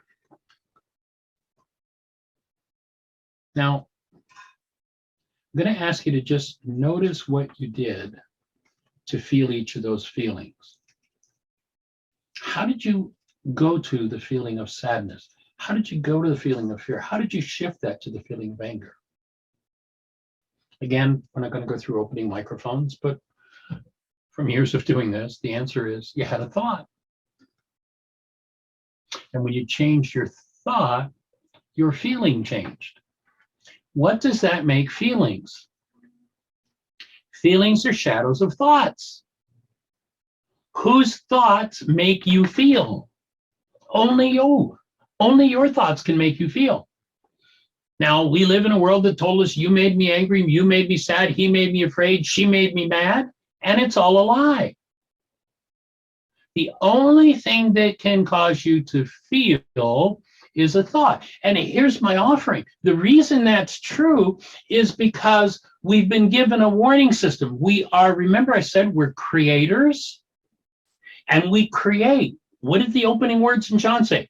In the beginning was the Word, the mind energy, not the Word, and the mind energy became flesh. With your thoughts, you literally create the so-called chemistry in your body and the energetic patterns that unfold in your life. They gave us a warning signal. On creation, we were given a warning signal. If this is going on in you, your creation is going to turn on you. It's not going to be what you want. So you've got to start to change your thinking. You've got to start to change your mind, because mind energy becomes flesh, becomes chemistry, becomes feelings in physiology. Now, in this little 2-minute experiment, whose thought caused you to feel each of the things you felt? Well, obviously, Michael, it was mine. Well, if yesterday, last week, last month, last year, you had some form of turmoil or upset feelings, whose thought had to cause your feelings? God, I guess it was mine. If tomorrow, next month, next year, 10 years from now, you have some form of uncomfortable feelings, whose thoughts are going to be behind your feelings? How many expect to experience some sort of turmoil or pain in the future? And I ask you the question, why would you do that to yourself? There's a reason. You're insane. Our culture has been taught insane thought systems, and we need to correct it and return to the truth of who we are and return our minds to sanity and recognize that every time there is what we call a negative emotion, it's a feedback mechanism that tells us our creation is moving in an incorrect direction. You say, well, but anger really motivates me to do things. Yeah, it's also a drug. People think of anger as an emotion. Anger isn't an emotion. Anger is a drug. It's an anesthetic. You watch people when they're in pain, the first thing they do is they start holding their breath. And when the breath is enough, they go to anger. And then when anger is enough, they reach for their pot or their fifth of scotch or their sugar or their junk food, whatever their drug of choice is.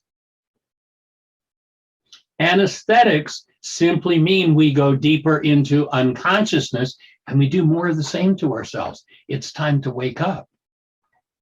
It's time to recognize who we are. So number 1D, the truth is only my thoughts cause my emotional upset. You want to breathe on that thought. The thoughts, and use a separate wake-up sheet for each thought, I use to cause the emotion I identified in number 1B. So here's D now, and what we're going to do is we're going to ask Sally, Sally, what's the thought that you cause your anger with? Oh, it's the thought that my boss is not going to honor me. Oh, so that's what's causing my pain? Yeah, you put that thought into physiology and it's going to reflect as some sort of anger. So what we're inviting you to do here is to look at the emotion you identified in each worksheet that you do in the future. Look at the emotion you identified and then own it. Look at the thought you're thinking to produce that. Now, why did we suggest a different worksheet for each emotion? Well, let's look at this one over here on fear. What if we did the worksheet, the same worksheet with the boss on fear, what she touches into with fear is, oh, the boss is going to hurt me. Now, the boss has never touched her, the boss has never hurt her, but that's the thought she uses to create fear around her boss. Now, that worksheet's probably going to open up and she's going to go back and start to experience something to do with maybe dad, maybe an older brother, whatever. But I'm never in pain or trauma for the reason my perceptual construct tells me. I'm in pain or trauma because there is a disintegrative energy. Again, remember the word sin in Aramaic just means off the mark. If I put an off the mark energy in, my system's warning me that I'm destroying myself. That's what these emotions are for. They're to warn us about the quality of our creative process. So we've looked at what the thought is behind the feeling. And if you're doing 5 different worksheets around an issue, you'd have 5 different feelings, 5 different worksheets, and 5 different thoughts. Then number 1E, I want to punish. So Sally, what's your punishment thought? What is it that you want to do to the boss? So I want to punish number 1C. And what you want to do? I want to yell at him. And what's your punishment about yourself? And this was an interesting one because it actually also was a punishment toward the boss and herself. And it was, I want to quit my job. She needed the job and the boss needed the employee. So she was going to punish both of them by quitting. So you just acknowledge what your punishment thought is here. And, oftentimes people will say, well, I don't ever want to punish anybody. I just don't ever want to see them again. Well, leaving people is one of the worst punishments you can ever do to somebody. So stop pretending there's no punishment in that. So now we've worked our way through step 1. And I missed a piece there. You'll notice that right under number 1B, where you identified your emotions, there's a place to draw your emotions. So go back. Sometimes our emotions are pre-verbal. There aren't words for them. And so a line drawing can be very useful. So just draw your emotion there. It'll take a moment for you to do that. My apology for skipping that piece of the puzzle. And then recognize if I'm in pain, my thinking's in error. Pain is a result of holding on to an energy that doesn't belong in the system. The first subtlest levels of pain is when I introduce mind energy that doesn't belong. If I ignore that, then I'll tend to go into deeper and deeper reasons for it until I pull somebody in, cancel the thought that's going to want to punch me in the nose. I'm a creator, remember. If somebody wants to show up and punch me in the nose, I've set the frequency up. I've set the energetic pattern to resonate them into my life. I'm not independent of what happens in my world. Now, number 2. So anything based in hostility or fear that the mind tells you is a lie, it's a fraud. And most people love their lies. In fact, most people live in a state of blockage of truth. They lock out truth. They don't want anything to do with the truth. They live in a world of, we've seen it come up, alternative facts, and there's no amount of evidence you can show them that's any different because their mind is already made up. So number two, I want to shift this, and I'm ready to honor truth. So number two, I choose to honor truth. And what happens when people live in blockage of truth and somebody shows up that carries the truth, their stress level goes up. A person who's in blockage of truth that's shown truth has their stress level go up. Most people have that increased stress attached to getting rid of the source of the information that they don't want to look at. What we suggest is that you rewire your mind, and if truth shows up and you go into stress, you rewire it so instead of trying to get rid of the information, and this is, I'd offer what all divorce, all attack, all war is made of, is that desire to get rid of what's showing us truth. And when I rewire my mind to, if my stress goes up when truth shows up or information shows up, I go into increased stress. I go inside and I correct the root of the stress, and I alleviate myself of that stress. And then, second part of number two, I willingly face and process out all disease-producing energies from all of my relations. Now, that term, all of my relations, actually comes from a Native American healing understanding. If you've ever been to a Native American sweat or a healing ceremony, you'll notice that what the Native American says entering a healing ceremony is the words Mitakuye. Mitakuye basically means for all of my relations. I realize I'm not just doing this for me. When I go in and I clean something up, I'm alleviating those who perhaps have been dead hundreds of years of the energetic burden that their being is still carrying. That's what the truth was about, where they talked about praying for the dearly departed. This is how you clean up the lives for the dearly departed. For those who are dead and are carrying this energetic burden in their being, having left their bodies, this is the gift you can give to them, to your generations, of cleaning it up. And again, there's a checkbox there, confirm. Okay, I'm willing to embrace those energies and clean them out. And then number two, to B, I willingly go through the physical, mental, and emotional symptoms of healing. Now, one of the reasons why actual healing is not very popular is because it's not Dr. Feelgood.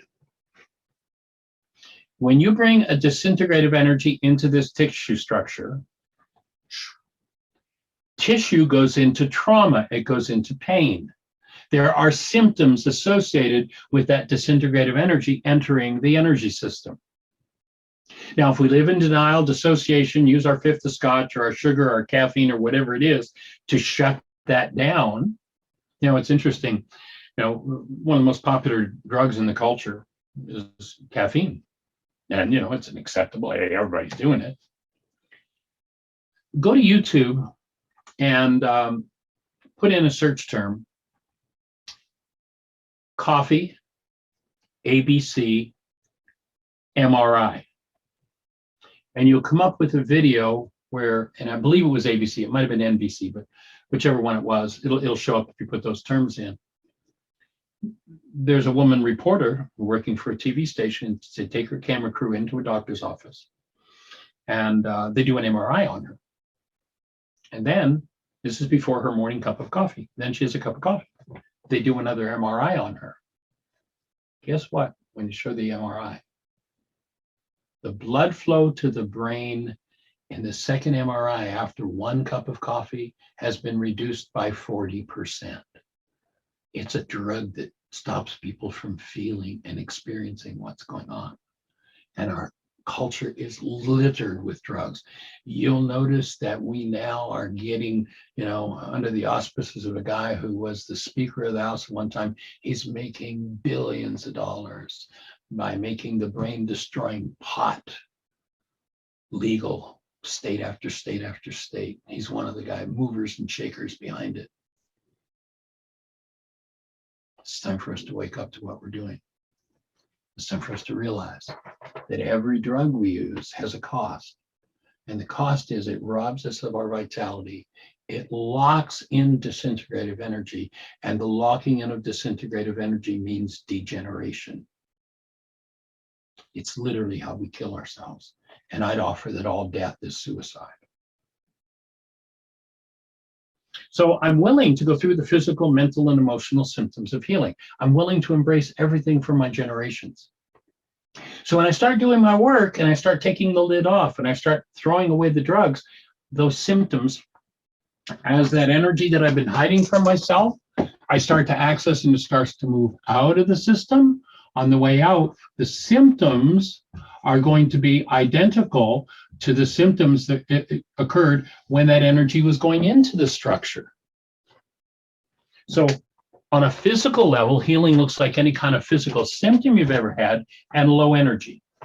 On a mental level, healing looks like any kind of negative thought you've ever had and confusion. On an emotional level, healing looks like any kind of negative feeling you've ever had and depression. Willingness is the cosmic grease. When I start breathing, when I start becoming more vital and access what doesn't belong, I start to process out what doesn't belong. I'm willing to go through the symptoms of healing. Now, when people start to do this work, the people I've heard from that say, well, I haven't even had a cold in 15 years. Are you eating the SAD diet? Are you drugging yourself daily? Well, do you know why you haven't had a cold in 15 years? Because your body hasn't been vital enough to throw off the crap you've been putting in it.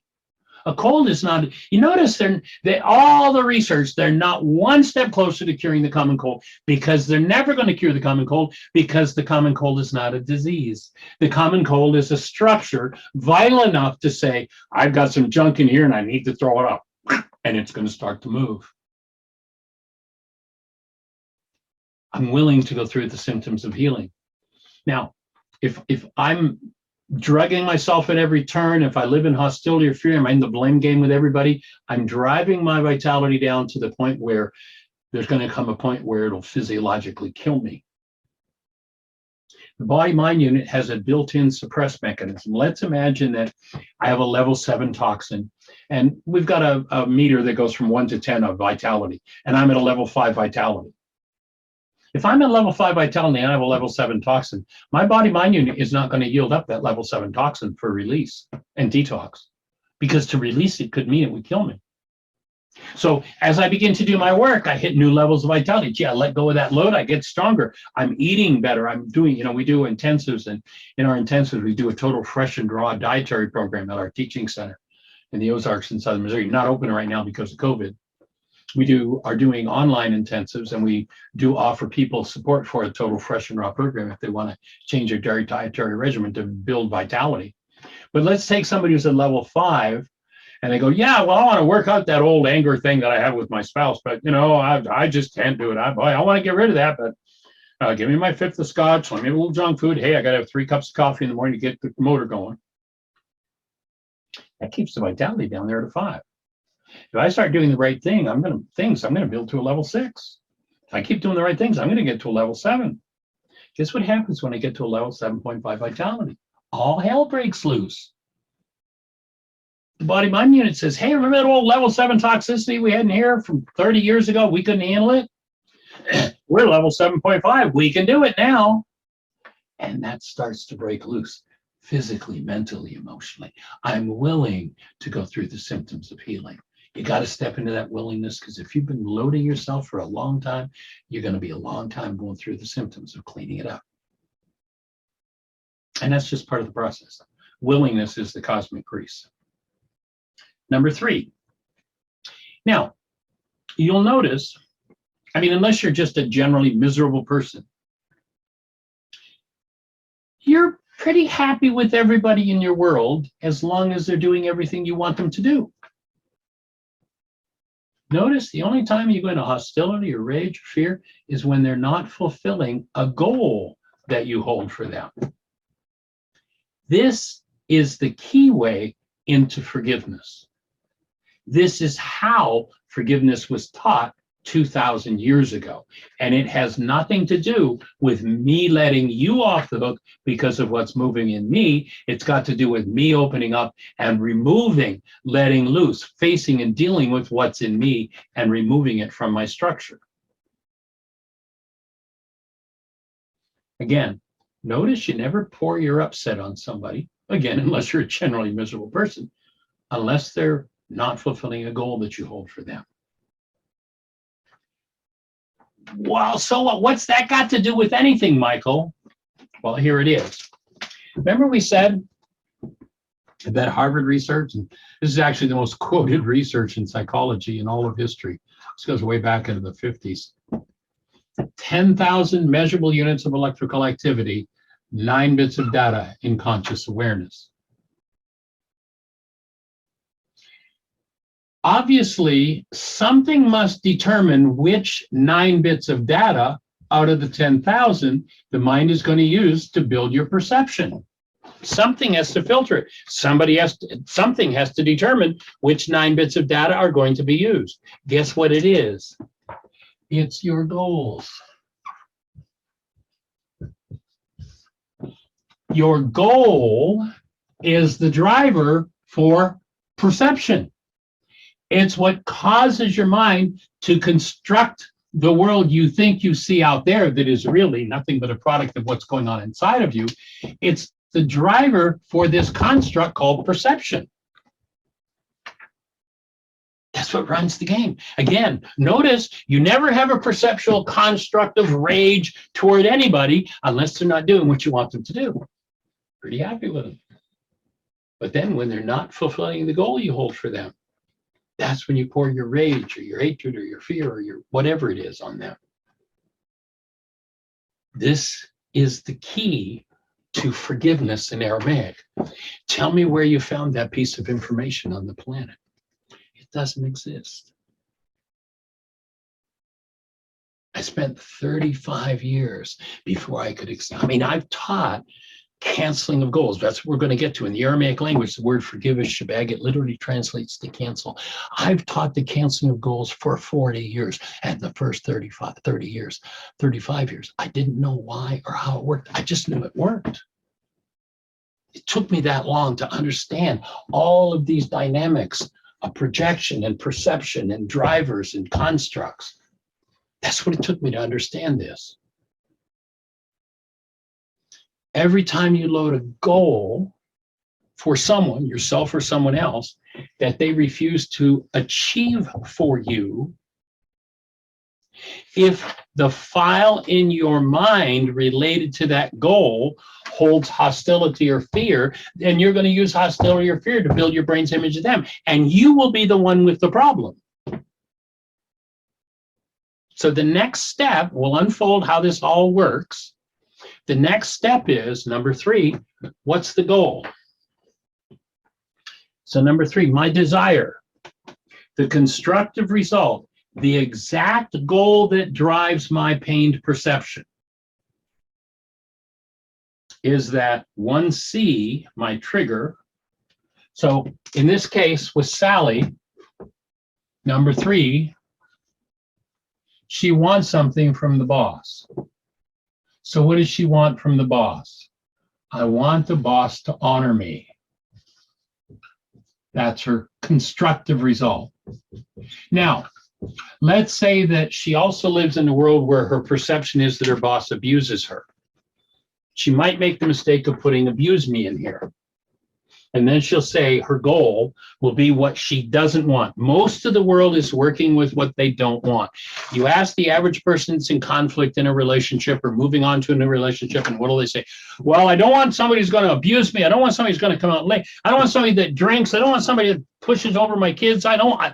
All about what they don't want. And every frequency they engage in, they're creating in their lives and have no idea that they're the ones that are setting it up. When I say I don't want somebody who'll abuse me on an energetic level, remember Marcel Vogel's camera we talked about? Here's what the high energy wave would be from that person's mind. Hey world, is there anybody out there who knows how to abuse me? I'm ready for another relationship. Of the million people they could interact with, guess who's going to resonate with that? The person who knows exactly how to abuse them, exactly the way they've always been abused, and they're going to rush right in and they're going to fall in love. And it's not going to be long before the honeymoon is over. And guess what? They're going to be asking the question, why is this happening to me again? Why are they doing this to me again? Why is every relationship the same? Guess what? No two relationships have ever been the same. But as long as you're living and thinking this picture in your mind is the person you're in relationship with, and you never change the source of that picture in your mind, every relationship's going to be the same. Because there's no such thing as a body. When you look in your mind and you see a body, you're looking at a picture generated by your mind. If you could see that person who's actually standing in front of you, you see this whirring mass of electrons, protons, neutrons, and light, you would not see a body. There is no world of bodies. That's an appearance. Yeshua said, don't judge by appearances. Collapse the appearance. Collapse this picture in your mind. Access the underlying traumatic experience that's there, bring it forward in your mind to the presence of love, and guess what? You dissolve the pain. And it's the dissolution of that sin energy, that energy that's off the mark, that is forgiveness. So the first step is to identify what it is, specifically and precisely. What's the goal that you hold?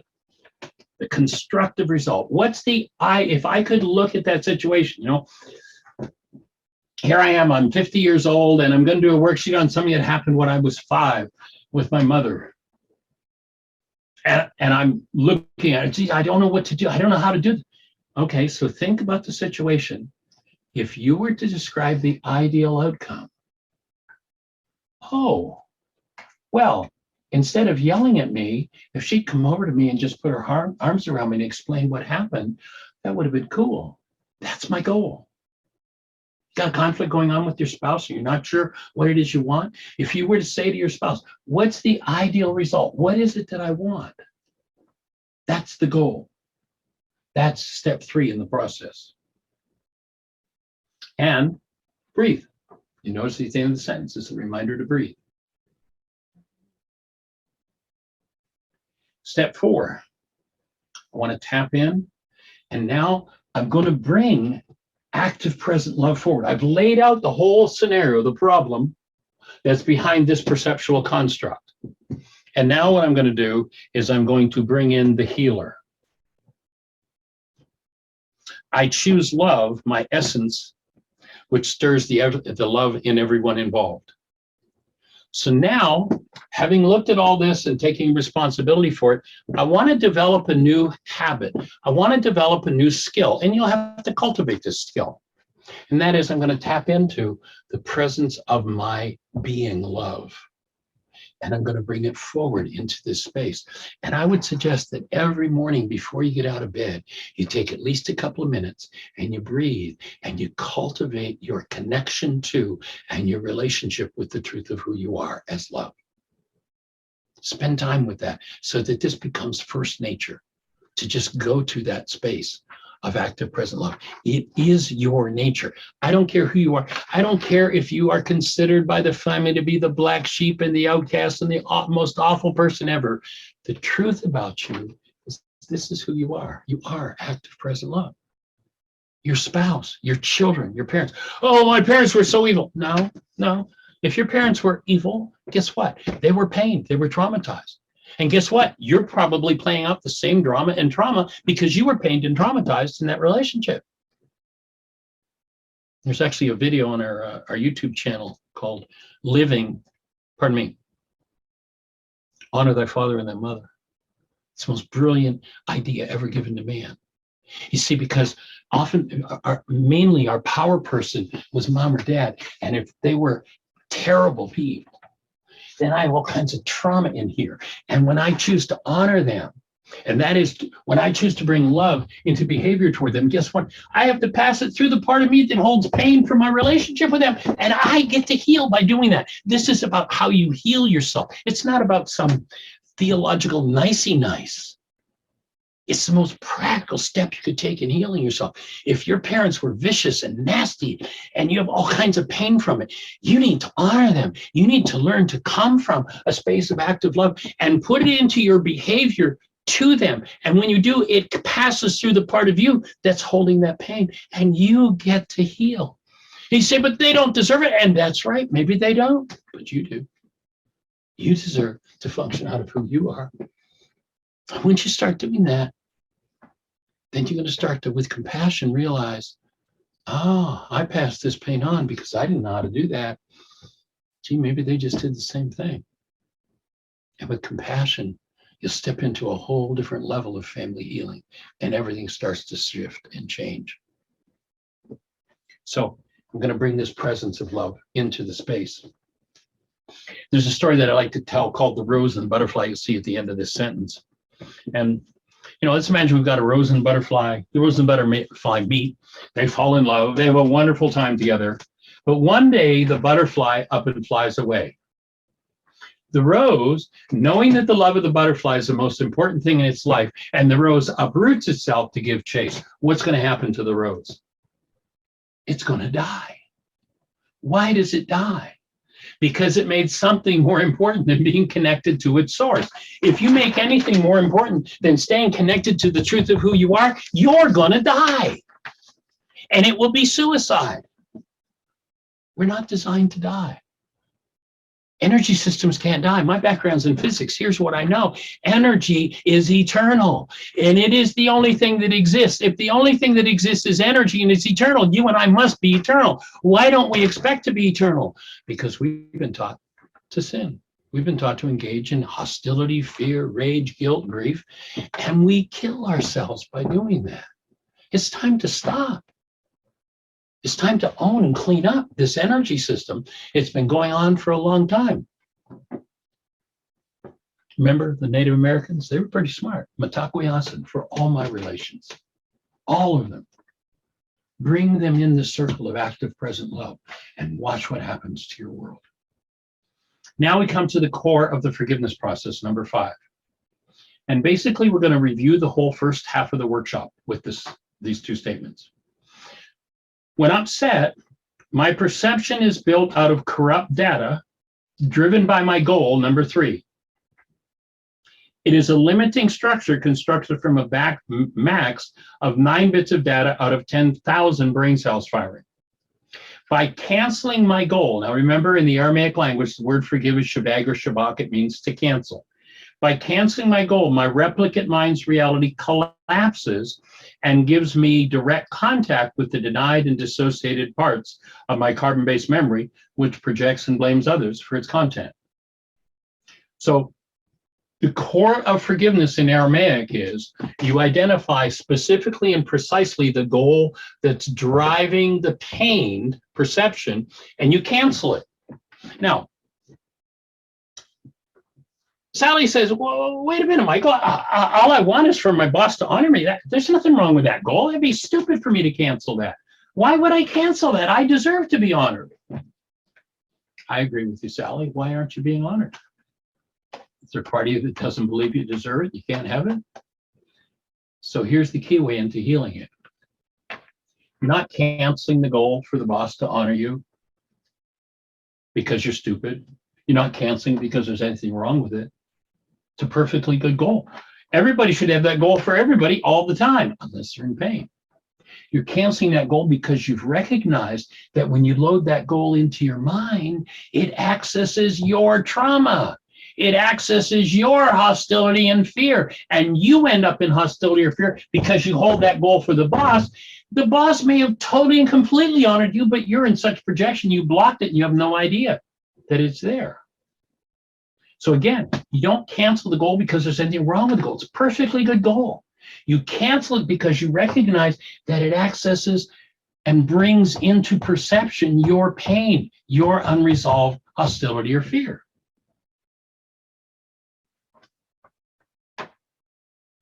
So what I'm looking to do is to get in touch with these denied and dissociated parts of my own structure. Now here's the action step in 5A, pardon me. While holding love conscious, active, and present, I now choose to collapse my mind's lies by willingly canceling my goal for number 1C.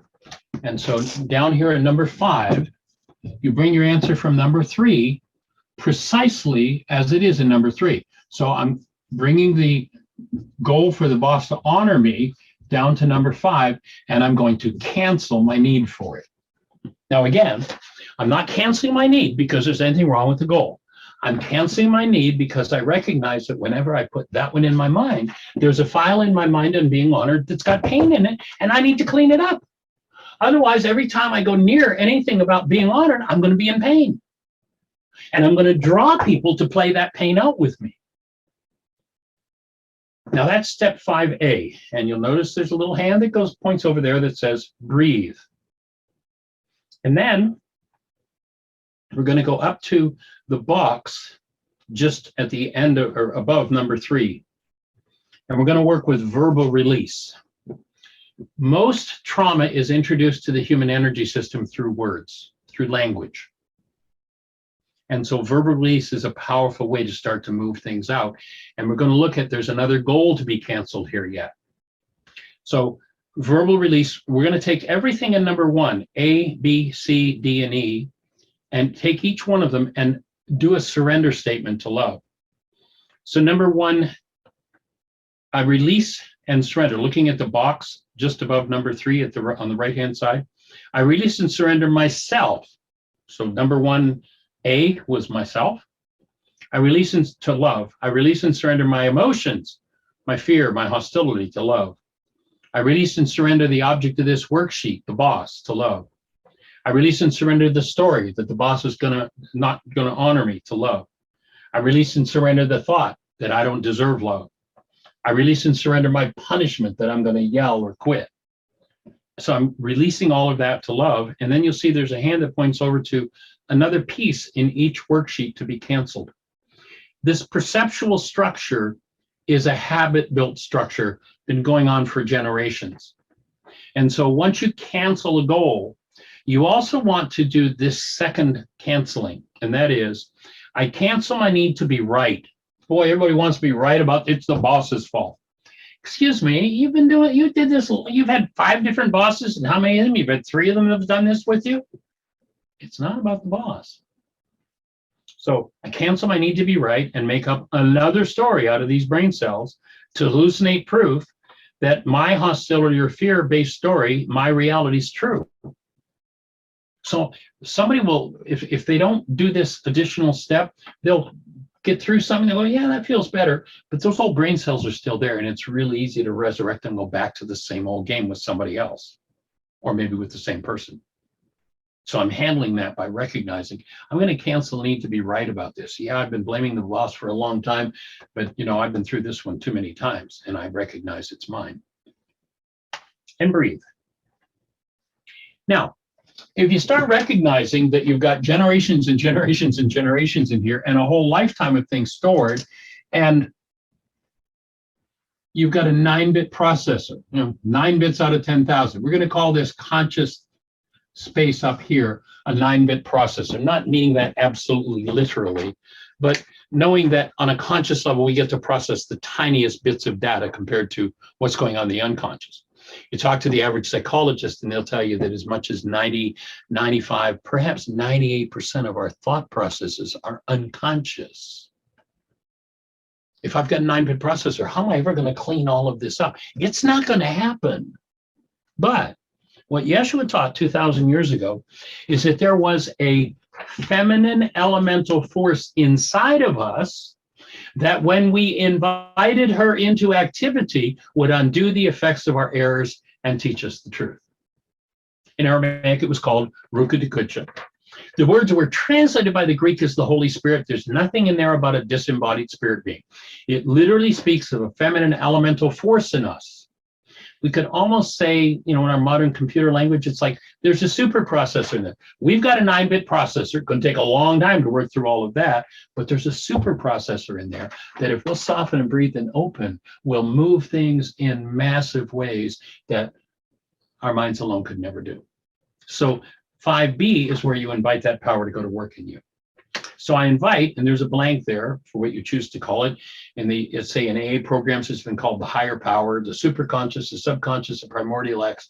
In Aramaic, you'll see the words are there, Ruka de Kudsha. A feminine elemental force, definitions down below, that undoes the effects of our earth and teaches us the truth. I just short form it to Ruka. And there's several things we suggest you ask for. I ask for that power to incline me toward healing, to shift my mind out of the hostility and fear game, and just, each day, I may request, incline my behavior toward that which will bring me healing. Restore me to my newborn essence, love. I want to be restored to the truth of who I am. I'm asking that power to heal my denial.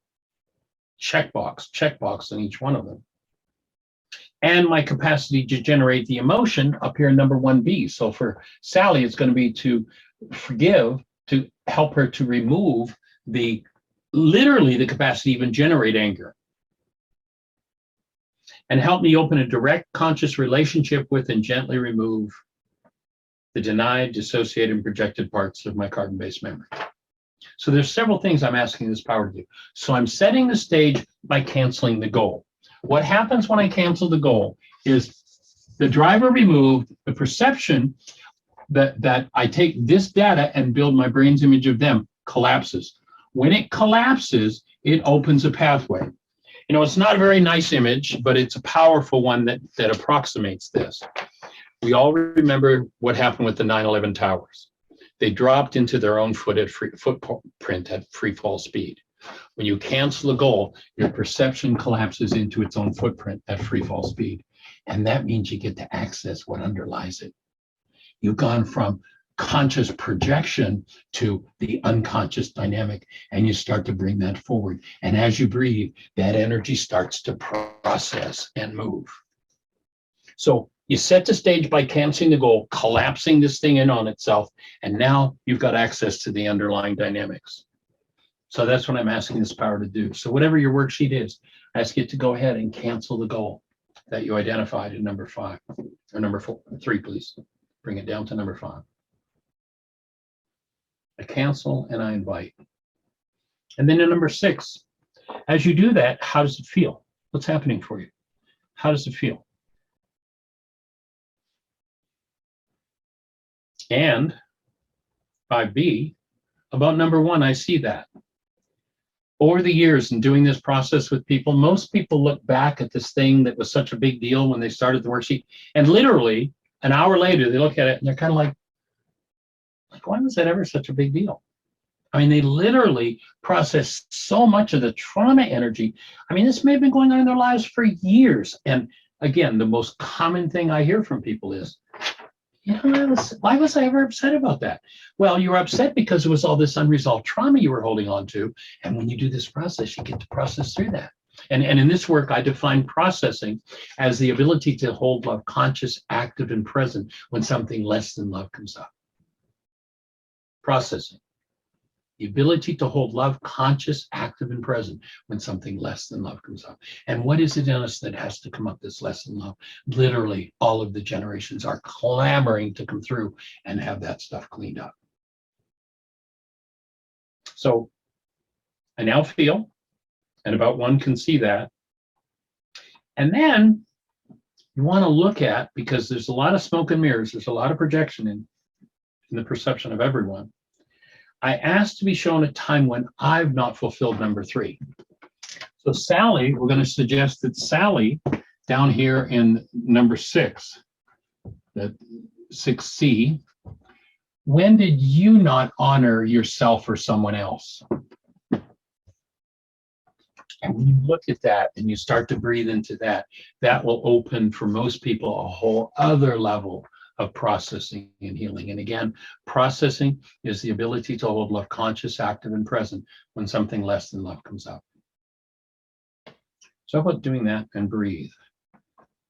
Document how you feel. Document what the situation number 1 looks like. And then take a look at a time when you didn't fulfill that goal for yourself, or you didn't honor yourself, or you didn't honor someone else.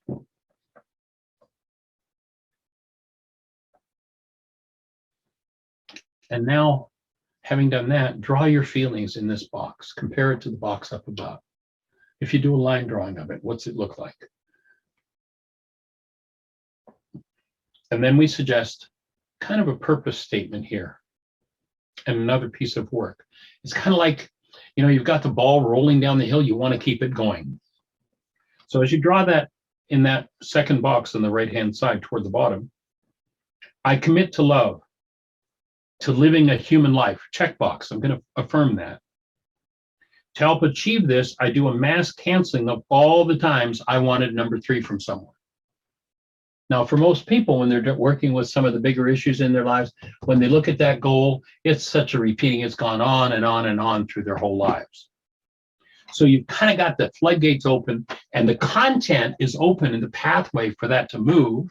So now you want to just put the initials and mentally cancel the goal for everybody you've ever held that goal for. So it might be, for that first girlfriend or boyfriend, it might be for, a spouse, it might be for a boss, it might be for mother, father. Every person you've ever held that for, just jot their initials in and just cancel the goal. I cancel my need for, that first girlfriend, that first boyfriend to have honored me. I cancel the need for that teacher in grade 5 to have honored me. I cancel the need for that boss to have honored me. And just breathe and just let that energy move.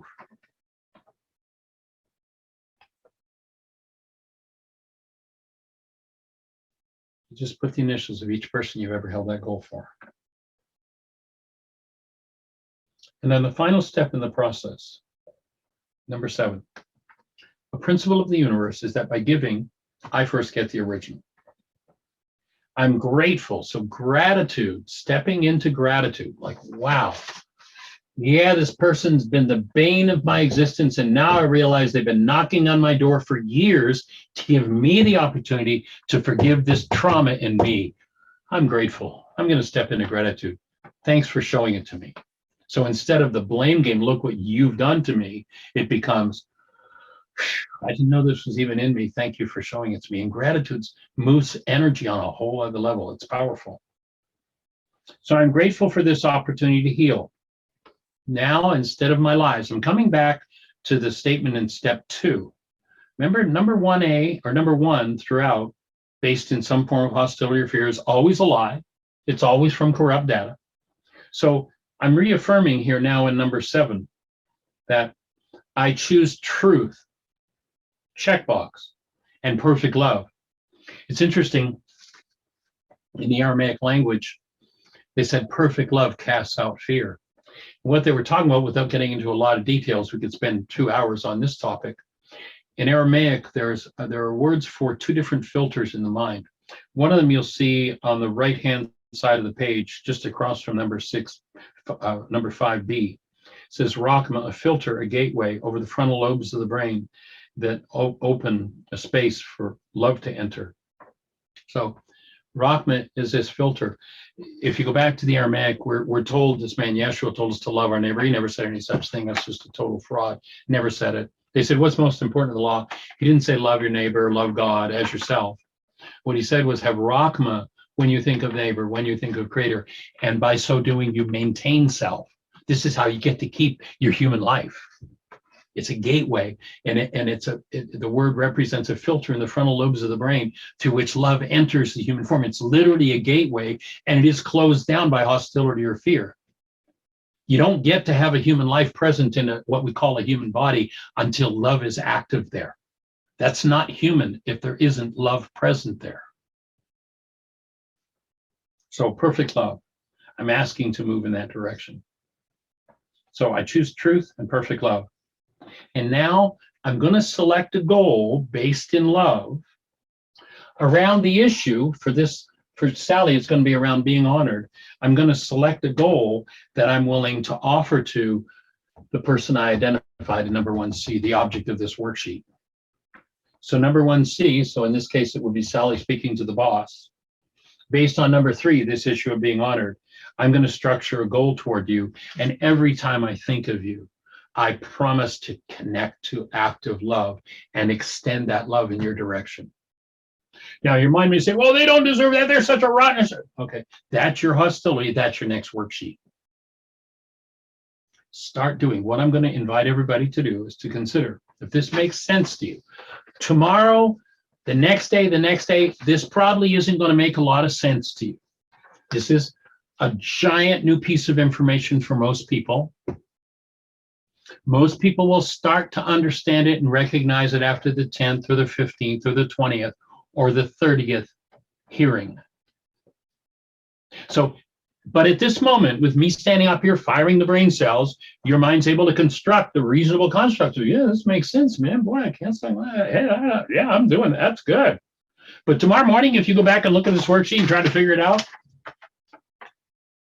it's probably not going to make a lot of sense. So if it's making sense now, here's my invitation. Make a commitment to do it.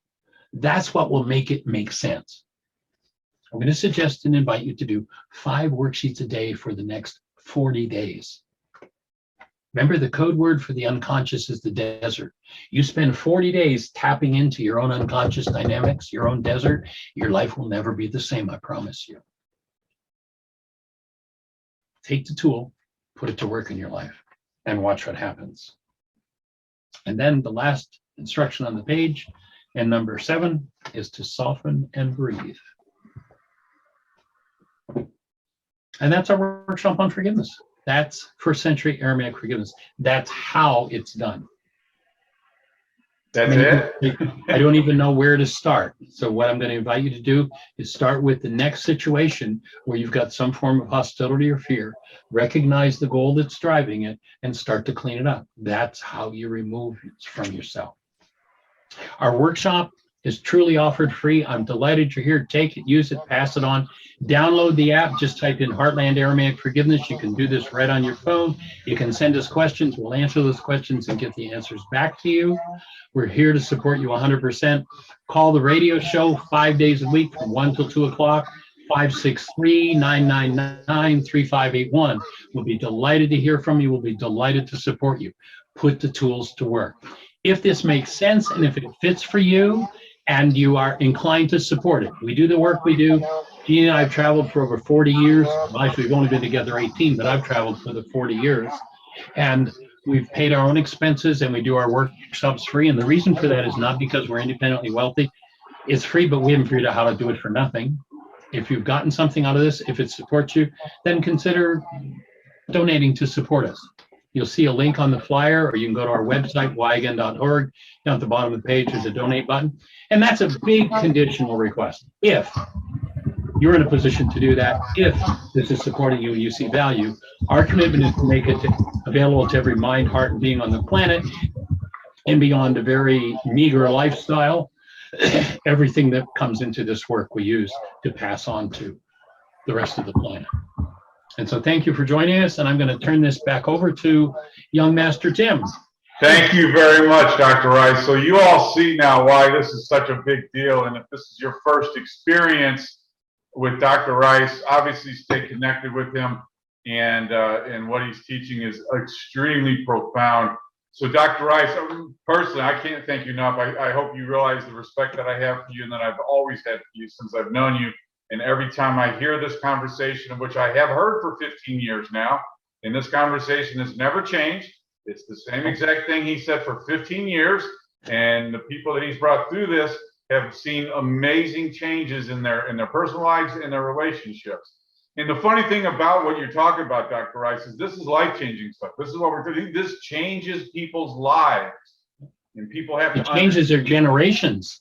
You are erasing generations of crap that's been built up that you are bringing, you're giving to your children. I always use the children as the 2x4 when I work with people. If you don't do this, your kids will inherit this, and then they will turn around and give it to their kids. And you have to understand, I love my son more than life itself. I do not want to give my son things that he has to take with him into adulthood. And so when you understand that, that's really the key here, and why Dr. Ryce is doing this, is so we can finally stop this generational crap that's been handed to us, and that we're going to hand to our children unconsciously if we don't deal with it. Time to put an end to it.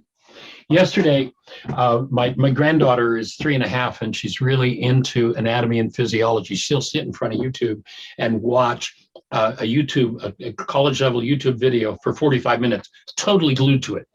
last night she asked to watch a video on the body, and we sat for 30 minutes, and she was just right there with it. But we were watching one of the videos that she likes on YouTube is from the Children's Learning Channel, and they have all the body parts that they have the body, and the body parts fall out on the ground, and they go by size, and each body part sings and tells what it's for. And so yesterday we were watching this, and the second thing, they start out with the pituitary gland, and then they go the eyes, and the eyes are there, and they show where the eyes are in the skull, and they start to sing and say, I am your eyes, I am your eyes, I see the world around you. My granddaughter goes, they just don't understand. We don't see with our eyes, we see with our brain. It changes everything. It changes everything. And again, we're here to support you. Call the radio show with any question every time you have a question. Download the app, ask the questions. We'll answer them on the radio show. I have always liked to say that you live your life in your mind. And I think what you basically have done for us today is describe that in infinite detail.